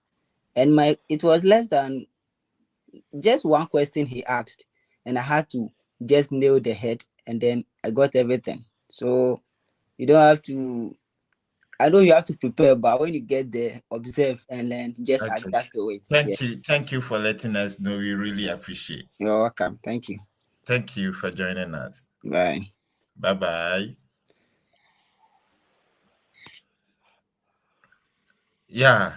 So Abayati has come with another interesting, that's why we always tell people to be tuning into the Fred you fed. But the certain, we put content people even don't like, they don't share. Please, you have to share, even if you don't like, share. Because the messages we are giving, if we share this link, maybe it might not help you, but somebody may receive it even from your family. That will be a trick the person will learn. It will help the person, and at the end of the day, you also benefit. So what we are doing, we are not interested in telling you what it will be. This is the reality. This is what it is. It is what it is. Some Ghanaian used to use that term. Who is that person? Yeah, I don't know, but I know that signature sound. It is what it is.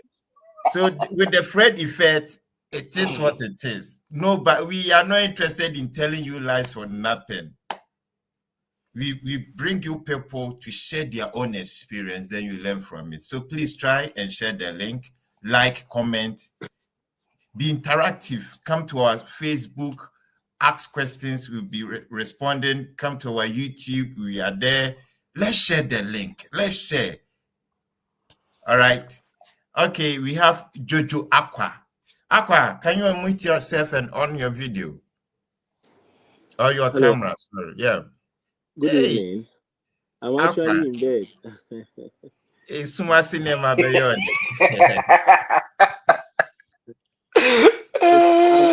I'm connecting from Ghana and Is it lights out there? actually I'm in my bedroom. So Okay. Hey, Kojo. so When you I take a cranker, you be okay. But no worries, we speak. okay. So I have been trying to ask few questions on your life, and today Okay. fortunately I've been able to join. So Okay. I am interested in schooling abroad. Currently, I found one school in Canada. Okay. I think University of, is it Calgary? Yeah, and actually, I'm new to this whole process, so I'm finding it very difficult to start the entire process. Even though I've watched few videos, but I'm still finding it difficult to start the process, and I need help. Yeah. So I think in your case, it will be better if you're able to schedule one-on-one conversation with the Fred Effect team, and then we can take it from there. Because since you are new, I don't know where to start from. Yeah, You yeah, get a point. yeah. So you try, and I have to be frank with you, we have a lot of videos for starters as well. So you go to our YouTube page, you can get a good number of videos that can help you. But irrespective of that, if you still need maybe help, you can then schedule one-on-one conversation, and then we see how best we can help you. Okay, So, and then so when you check our Facebook bio, you will see that we have our link for the one-on-one scheduling of the conversation. So you can click on it, and then we'll be willing to help you. Let's see what information we can give Jojo. We have to start with your document, right? So what documents have you have you been able to put together so far, and what did you study at the undergraduate level? What do you intend to study? okay. So I am a BSc holder. I studied information technology from the Ghana Telecom University. And currently, I have my transcripts, I have my certificates, I have my English proficiency. Yes, these are the documents I have for now.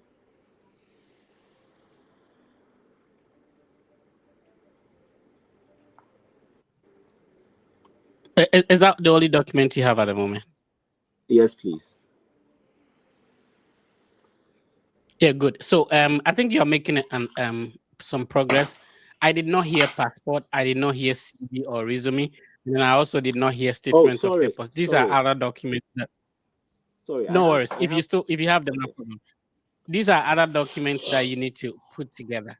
And then there is a proper way of naming your document. If you heard Ben say that we have videos for starters, there's a video on our platform explaining how you can name your documents properly. It has to be properly scanned. Now, the next step will be that you identify at least, with your background in IT, you identify at least 3 to 5 programs that you are interested in. So it could be computer science, it could be computer human interaction, it could be AI, the 5 related programs to what you studied. Then we use these programs to search for universities that offer these programs, and then we will email the HOD sharing our transcript as well as our resume with the HOD. Now they will tell us whether they have the scholarship or not, and then when we get that feedback, that would dictate or determine which university we'll be applying to. So for a start, let's combine our document. Let's come up with 3 to 5 programs we are interested in. And then based on these programs, if you had been able to tell me maybe I have these 3 to 5 programs, I can help you with the universities that offer these programs. To find out if we will get scholarship, we need to talk to the school. All right. Thank you for joining. Ben, if we can move on. Oh, okay. Kojo? Yes, sir. Yeah, so you receive high five and Yeah. you got your visa, and here you are. So how long have you been in the States? Oh, I came in August. So probably three 3 months thereabout. months. Wow. Yeah. So how's your 3 months experience? Oh, every country is very different. Every country is extremely different. Uh, you realize that systems, people have really built systems to the point that you don't need to interact with human beings a lot. The systems just keep working. When I got to the airport, I landed in JFK International Airport. I think on the tenth of is it 10th of August? Yes, I landed at JFK, and you think like you get missing because the airport is so huge, but there are directions telling you exactly where to go, what to do at every point in time, and the willingness of people to also show you around if in case you misinterpret anything is also so huge. So all these things really helped.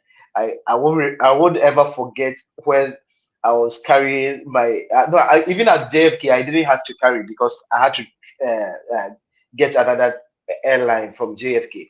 So I was just moving from the arrival point to another departure point, carrying my backpack, walking around, and I sneezed in the airport, and people were like, about five people, bless you, bless you, bless you, and I was confused. I was like, hey, what is happening What here? is bless you?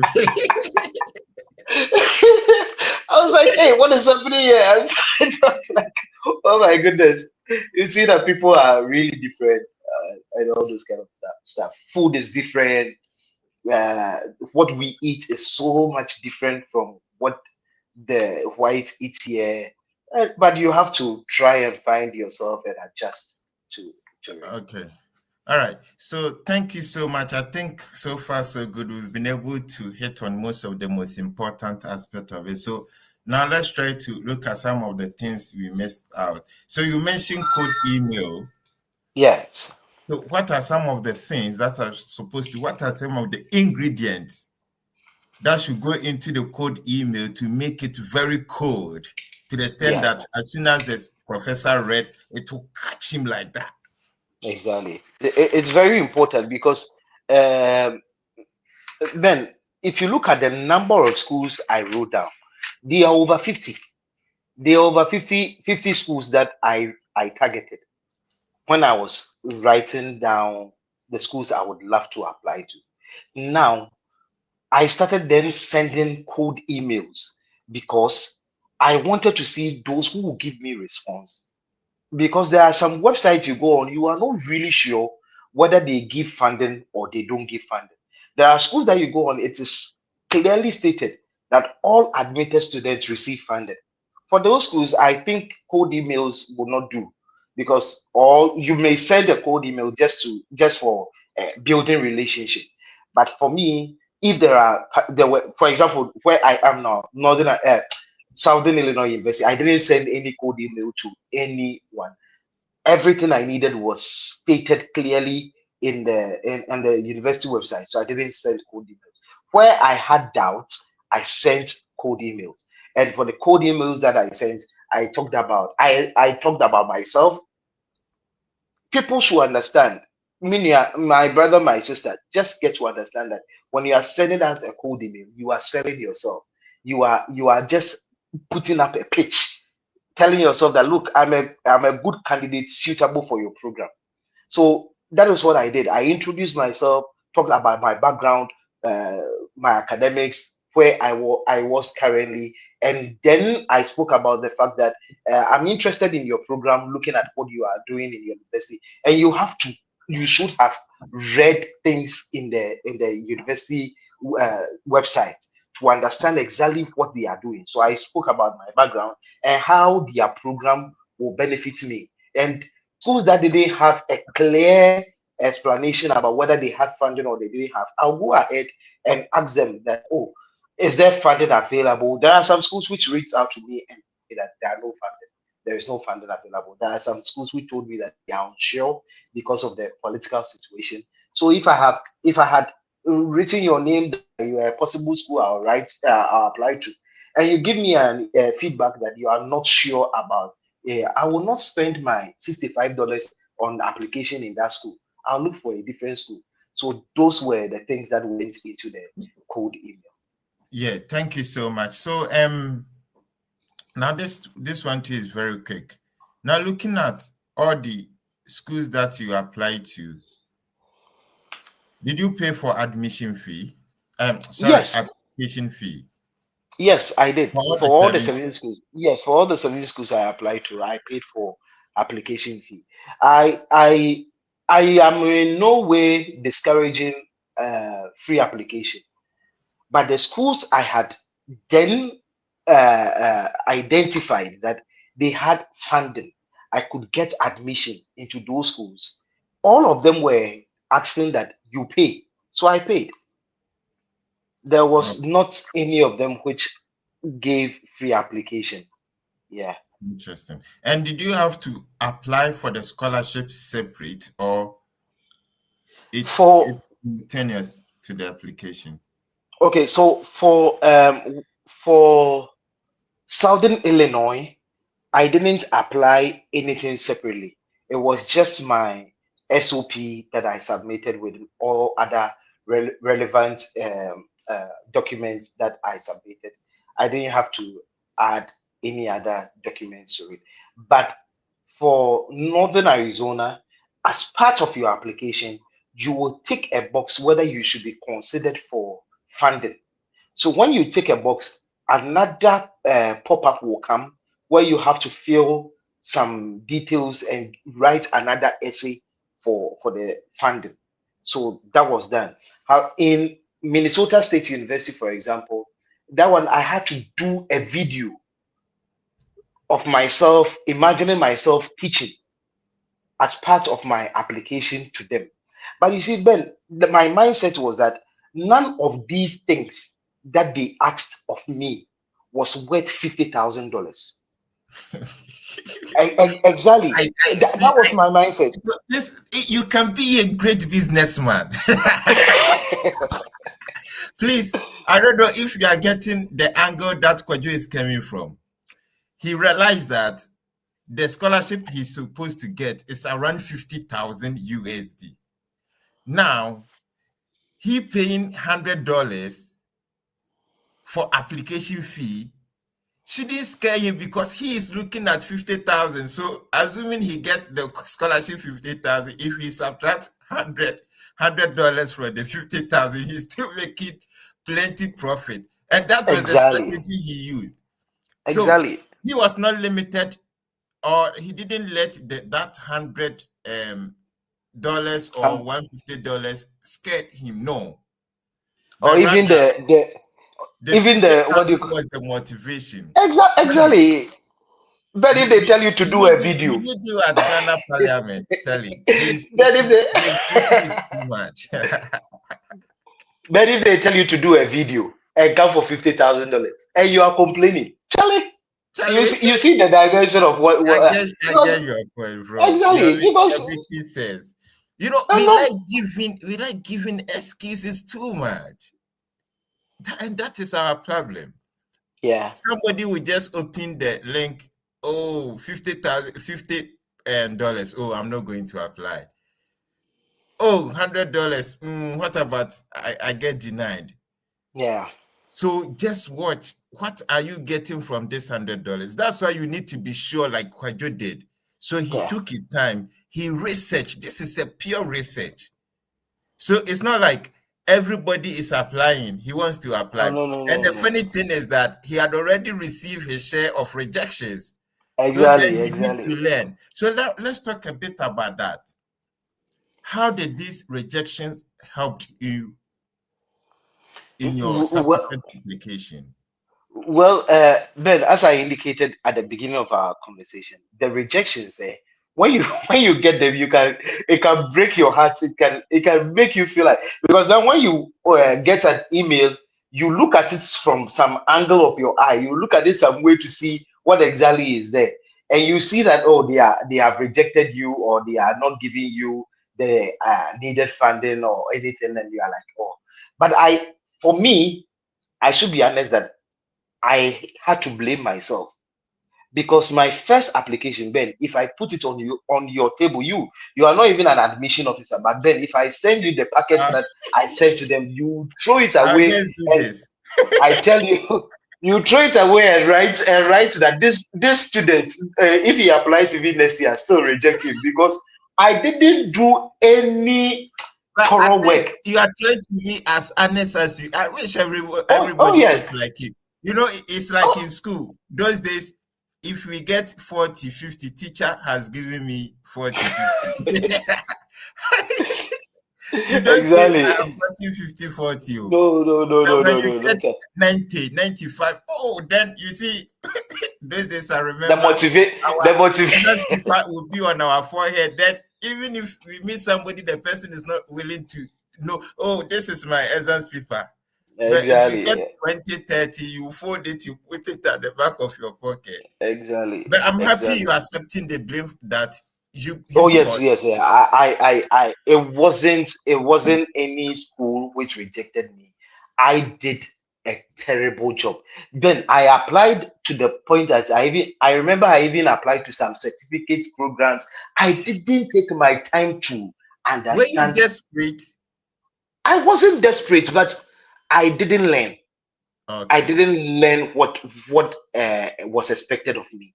You know, um, if a number of people have done a number of things to get into schools in the United States, it should point to us that there was something they did to get there.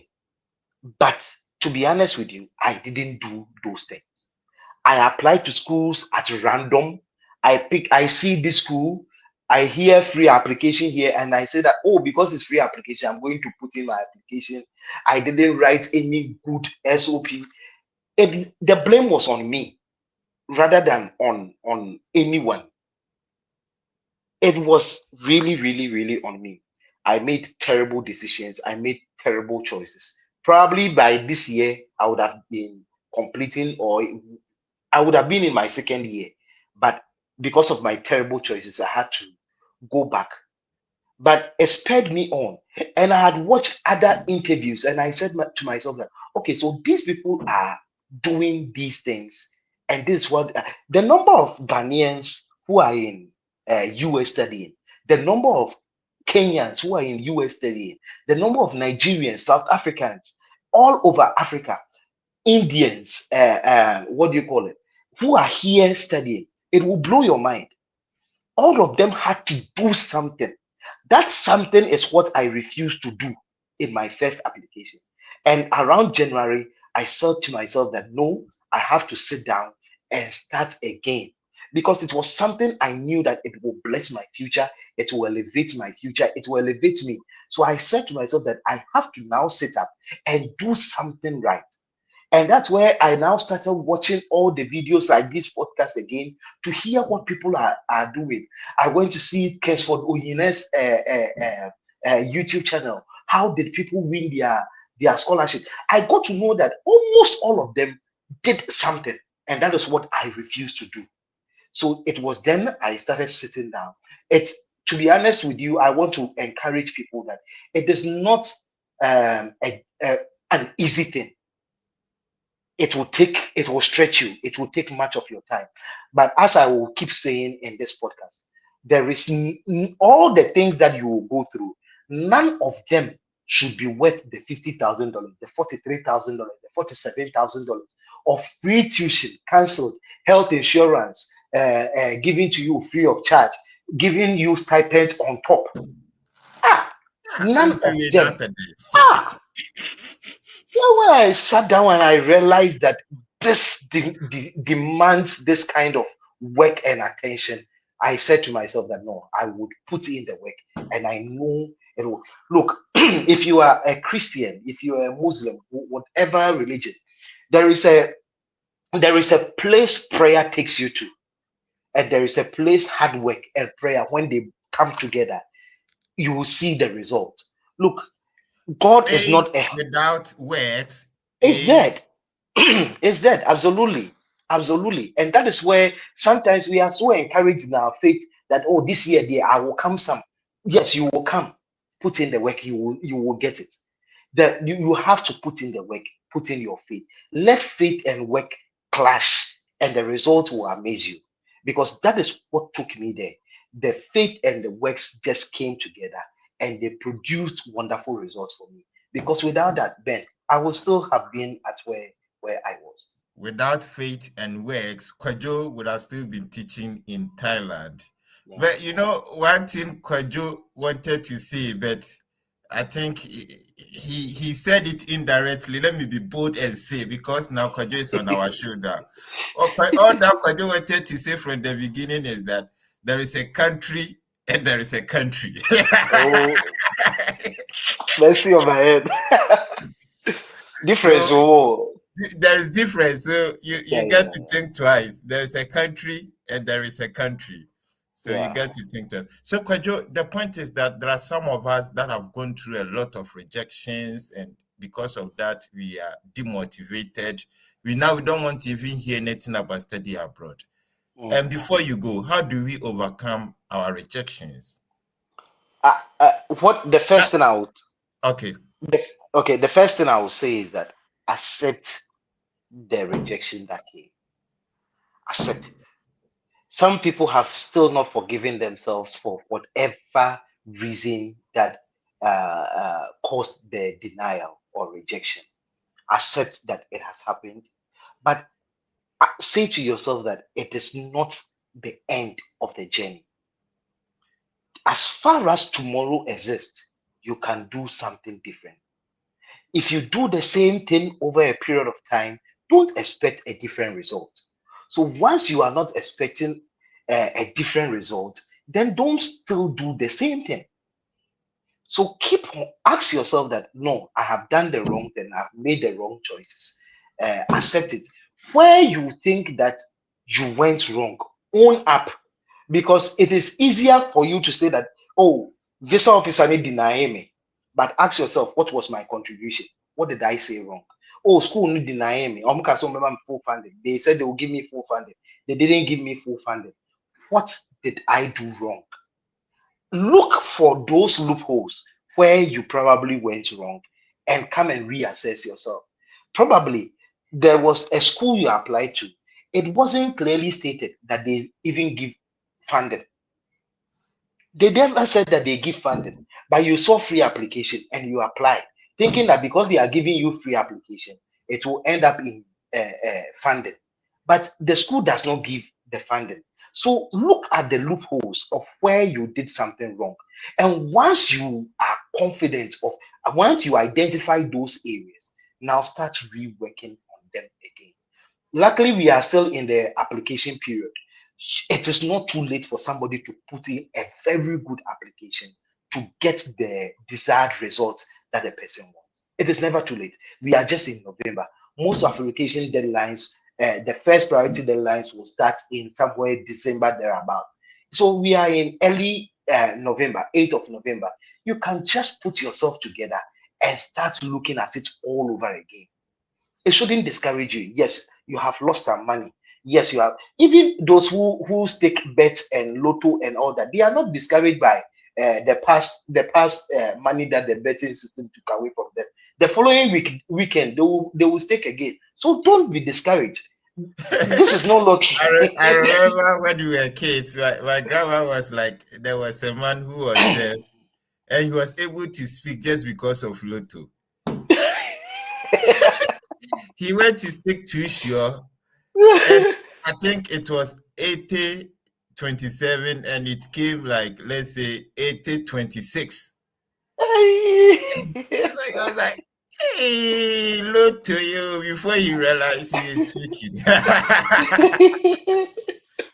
So even that does not discourage you, Yes, you so know. your rejections can help you figure out a new aspect of your life that you have never thought of. So let's try as Beautiful. much as possible to accept our rejections. That is from Kwadwo Mens. Thank you so much, Kwadwo. Now, can you unmute yourself?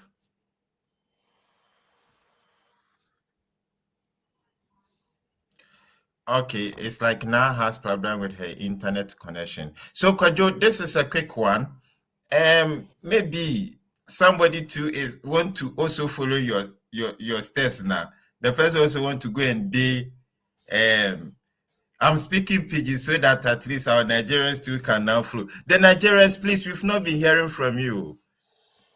So maybe somebody one day your full step top. So try the person won't go day Thailand small before the person jackpot to US. So if I won't go teach for Thailand, can you help us with the Yeah. strategy to go? Yeah, with Thailand, fortunately now they have even opened a portal where you can apply for their visa. That originally you had to go to Nigeria to apply for the visa there, but now they have an online portal where you can apply over there. And basically, in your application, it should be for tourist visa. It will mostly be a tourist visa the first time. You will not get a work visa directly when you are going to Thailand. So it will be a tourist visa. And when you get there, now let me even be clear here. The most appropriate time if you want to go to Thailand should be in April, between April, yes, April and early May. Somebody will ask why. The reason is that the school system there, they go on vacation in March. So if you are there in April, the schools will know that this person has left, this person has left, this person has left. So they know their vacancies that are available, and that is when they will be recruiting people. So if you go this time December, the schools November, the school system is still in place. All the vacancies would have been hired already. So if you go there at this time, you will get back, and the tourist visa is 3 months. So if you go there in April, within June thereabout, you would have landed a job. You cannot get a job outside of Thailand because most of the schools would prefer those who are there. Now, when you get there, it is legal. It is not like you are doing something illegal. It is very legal. You go on your tourist visa. When you get a school, the school itself will help you to change your visa from tourist visa to uh, to a work visa, and they only give 1 year working visa, which is renewable. So as long as you are doing your working, they would keep renewing for you. Oh, interesting. So you first of all go to Thailand on tourist visa, and when you Yes. get to the country, you can then contact the school. So is it like teaching is the only job that you can easily get as a foreigner? Exactly. To my best of knowledge, that is the easiest job to get because the government in Thailand are so particular about jobs for their people. So they don't want you to come and do anything that their people can do. So once you can speak English and you can teach English, it is easier than you getting any other jobs like a nurse or something because there are nurses in Thailand. They will not, and the language barrier also is so real over there because you can't speak. Most of them will not speak English with you. It will be the Thai language. So you should be prepared for that. It's another shift on its own that you realize that people are different everywhere. Interesting. So having been in Ghana, Thailand, and USA, what have you learned in life, and what do you want to share with us? Just 1 minute. In Ghana, I would say there is nothing like our family and social system. There is nothing like it. Look, nowhere in the world beats that. The society around you, the people around you, you going to church, What you I've go to always been missing is the Germano, Charlie. yeah, yeah. That There is nothing energy, that can that that energy. there is nothing that can beat that. There is absolutely nothing that can beat that. Looking at the people around you, the energy, the everything is so different over there. Now you go to Thailand and you realize that people are so real with you. People who don't speak your language but can understand you, they are so nice. They get to love you for who you are without you thinking about anything. That was my situation in Thailand. It will amaze you that when I was leaving, my landlord hired a bus and his family joined the bus and brought me to the airport. Can you imagine that? People who they don't speak English, so you can imagine. I had to learn their language. I had to learn their language. My landlord hired the bus. He wanted to drive me himself. By the point he was like he couldn't go, so he hired a van. His family joined, and they brought me to the airport. It was like a 4 to 5 hour drive to the airport, and they made sure that I was safe at the airport before they left. It was so incredible. In the US, one of the things you would easily find is that people are a bit sensitive. People are really, really sensitive. So people will just say, "Hello, how are you?" But before you can say, "I am fine, thank you," and you, the person is gone long time. They don't have time for conversations. And only occurs in the classroom. After that, everybody disappears because the country is a fast-paced country. Nobody wastes time and all those kind of stuff. But it's incredible to be a student here to learn about different cultures and systems over here. Charlie, that's a 2 hours non-stop conversation with Quadrumens. We've had 2 hours. Oh wow! But Charlie, I've really enjoyed the conversation. Thank you so much for your time. In fact, I don't know what you have not said. You know, so please, if upon all days you still allow some agent fraud you, then it's up to you. Okay, Kwajo, we have now. Oh, Nah in her network. now network. Unfortunately. Unfortunately, that's what network I ever saw. Okay. So let's see if we can pick some few comments. Or Fred, can you check for us if there are some questions in the comment box? Then we can see if we can address it. Okay. So Johnny says very interesting. Okay, thank you, Johnny. We are here, Nigeria. We are learning as always, sir. Oh, okay. Elijah. Hey, Whisket, I'll get you at one corner. I'll go smash your head. Okay, I agree strongly with Kojoves. It's good to evaluate oneself in order to achieve something different. Yes, so this is from Mustafa. Okay, the Nigerians are showing up. Does your school offer master in construction management?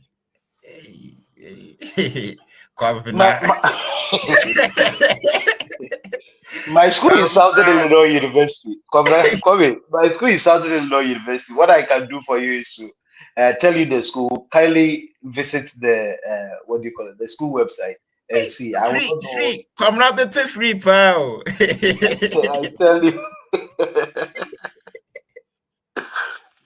Okay, does age play any role for masters and PhD? Could you? Absolutely no, it doesn't. It doesn't.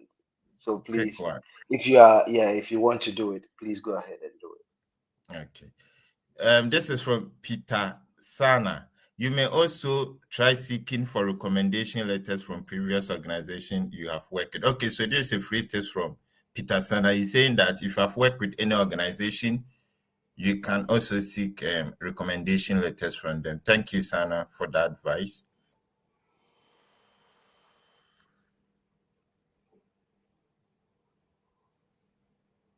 Richard.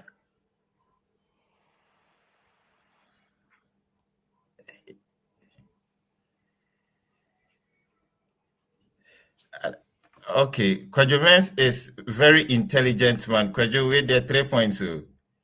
We use small meat to catch bigger fish. So this is from Peter to you. He says that you are very intelligent. Peter, Kwajo has responded.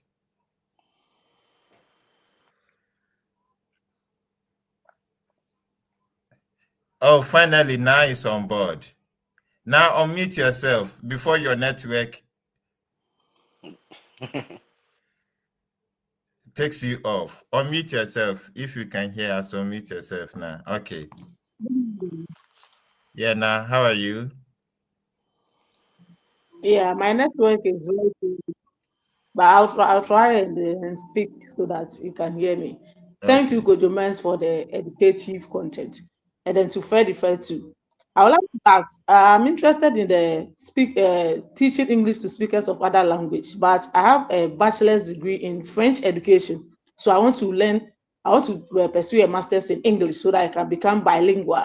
I would like to ask, with a GPA of 2.92, do I qualify for a scholarship? And how do I write my SOP for them to get the scholarship? How do I convince them, or how do I go about it? How to ask?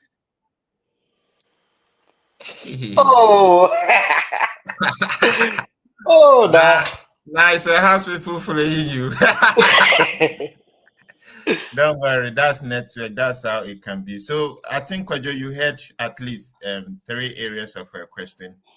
Yeah, yeah. So now you are absolutely qualified for the program. With your French background, French education, I'm sure you'll be able to pursue the program, teaching English to speakers of other languages. All you need. Okay, I think she's coming back. Yeah, so you can address, you can hear us, so you can address it. Okay, now so you qualify for the program. You are already into language, so I don't think it will be a problem. What you can actually also do for your SOP is just about your interest and what you really want to do. You can contact Mr. Fred. I think he will be of a great resource to you. You can watch videos about SOP and all those kind of stuff, but basically write about the stuff about yourself, how you got into French education, where you want to take it to your next level, and all those kind of stuff. You are good to go. You would be good. Good. Now, are you satisfied?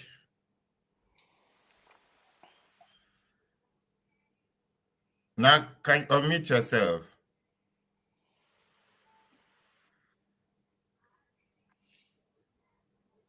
Oh, now couldn't stay. Okay, Kwajo, we've done 2 hours, 6 minutes. I think Wow. this is the longest. So, and it Wow. feels like we are now in just five. We've just spent 5 minutes. Exactly. Exactly. As a time of going. Hey, today's conversation is exceptional. Trust me. Yeah. Mm. Yeah. Okay, so this is from Matilda. Please, I had 2 admissions to Clemson University and MIT. Unfortunately, I had no funding and have been sending code email to professors about funding opportunities, but still no response. Can you help me out? Could you any advice for Matilda? Yeah, Simon, Mati. So I really don't know how your scheduling with the email address went, because probably I don't know, from the way you've written it, it looks as if you got the admission, then later you are asking for funding. You get it? The ideal thing, in my estimation, should have been that you inquire first about the funding before you even put in your application. That's why you need to do it early. So probably, I'm not too sure whether your university has Clemson and MIT, they have funding for your area. But if they don't, there are other departments that also offers funding.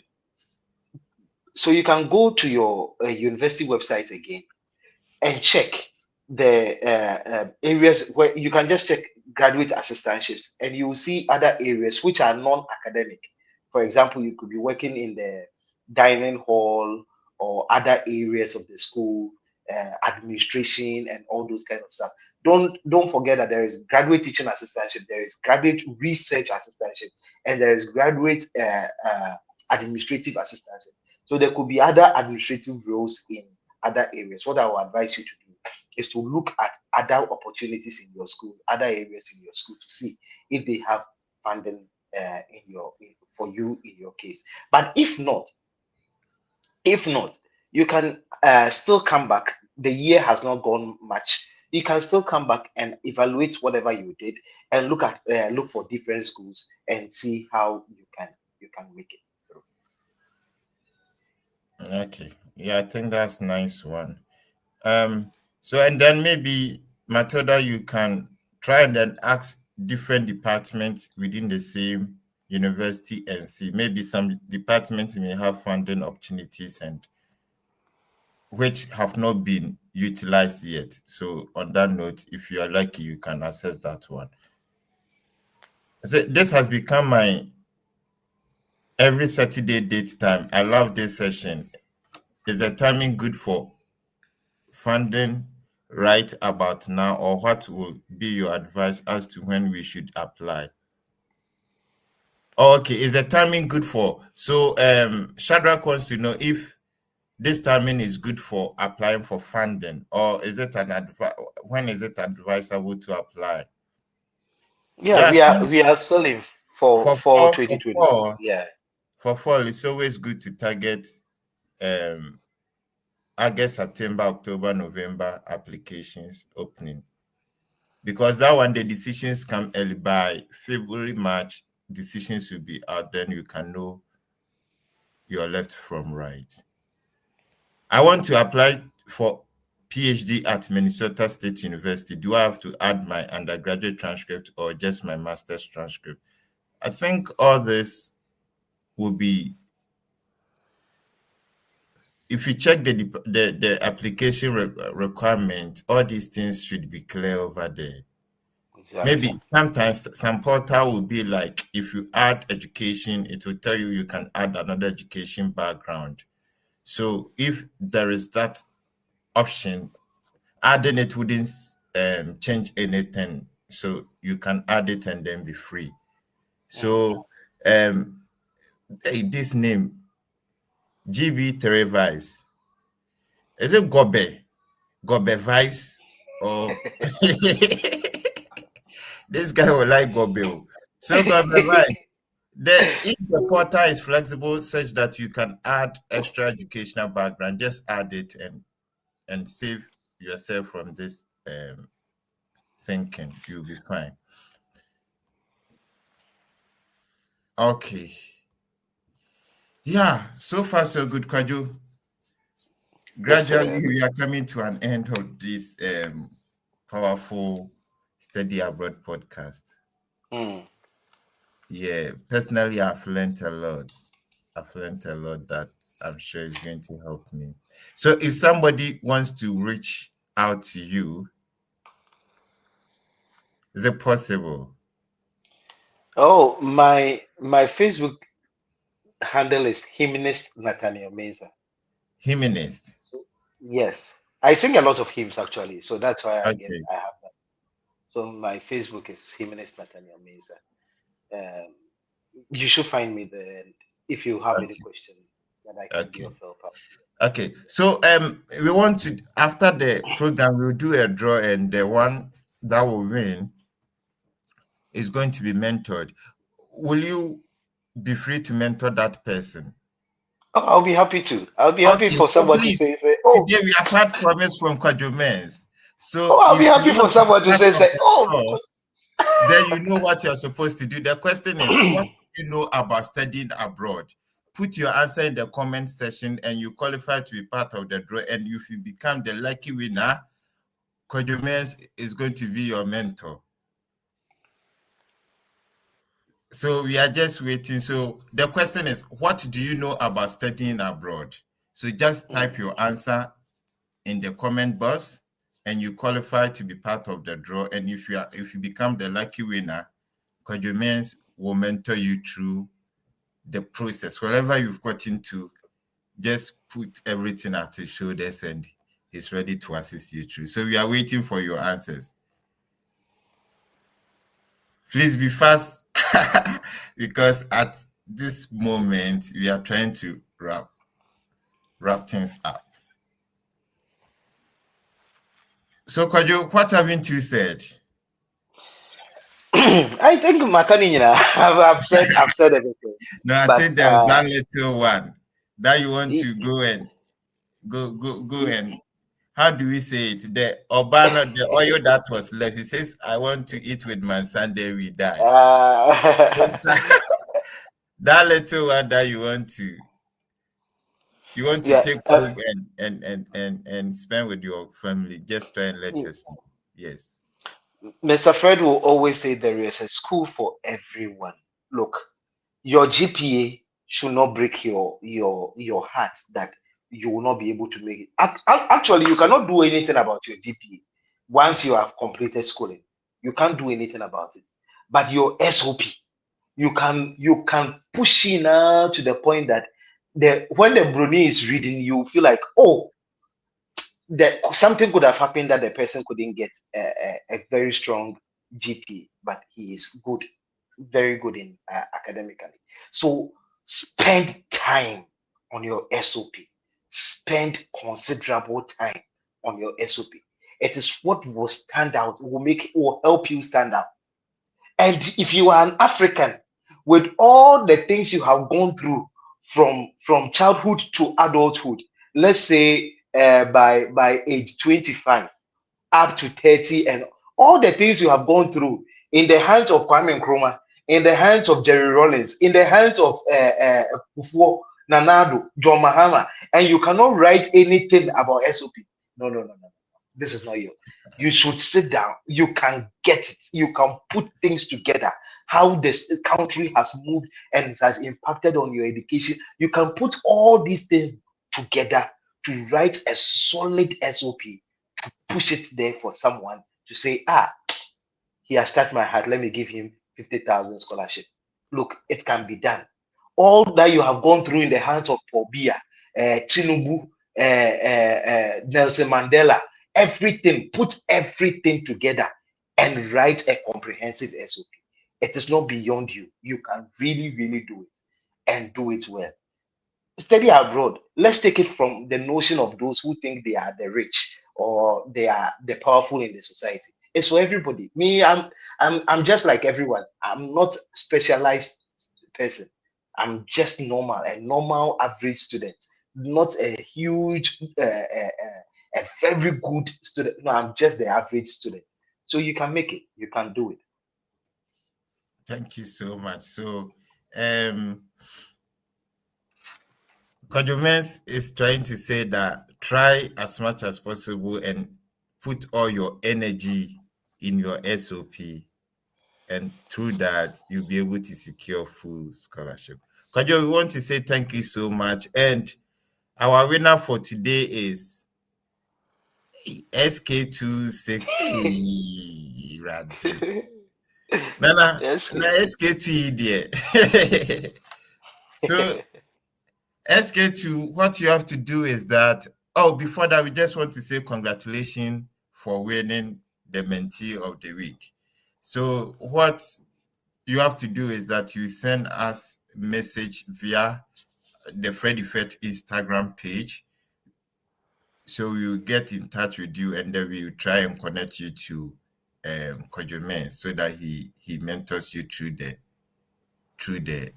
study abroad process. So congratulations to SK2600 SK26002. Hey, Nana. What's your name? Say be free, oh.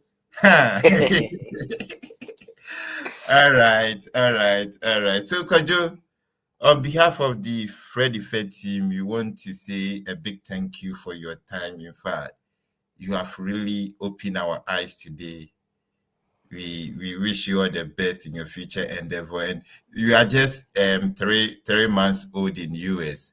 So hopefully by next year, you still be on this podcast so that you tell us more. Yes, so that's what we are hoping for. So we'll surely be in touch and we are going to get you on board hopefully next year. I hope you'll be willing to come. Oh, sure, why not? I want to express my sincere thanks to Ben for having me, and to the boss, Fred Effect himself, and the team. Fred has been amazing. In fact, if you are talking about study abroad, you can talk and leave Fred out. Fred, thank you for the input. Thank you for the things you've done for people you don't know. You have no idea you would ever meet me in life, but you put out information which was beneficial to me. I want to thank my mother, Mrs. Gladys Mensah, for her support and all the things, my brothers and my family members, everyone that whatever they did to help me, especially Lloyd again. I thank you. This guy, John. John came to pick me, drove 2 hours to St. Louis International Airport, drove me to my school, brought me to my accommodation, sent me back to his house, and made sure I was fed. He cooked some jollof bipa for me to eat the day I arrived. Oh, the guy is superb. Gave me resources. Fortunately, the graduate assistantship, the teaching assistantship that he did is the same thing I was also assigned to do. So he gave me all his documents and all those kind of stuff. I really, really send all my regards to John, and it was through Miss Hetty that I met him. God really, really bless him. I'm really settled here as a result of him. He's done extremely well. All right, Kojo, thank you so much for also honoring this offer. We really appreciate. So Thank you so much. hopefully we shall meet. Exactly. All right. Okay. All right. So thank you so much for your time. As usual, this is the Freddie Fet, the biggest study abroad platform ever. Please, all that you have to do is share the link as far as you can so that those who have not heard of the Freddie Fet will join. Maybe you don't know, by sharing this link, you'll be a great help to someone. As usual, if you are preparing for visa interview and you are not sure, you can try to schedule an appointment with Agro Visa.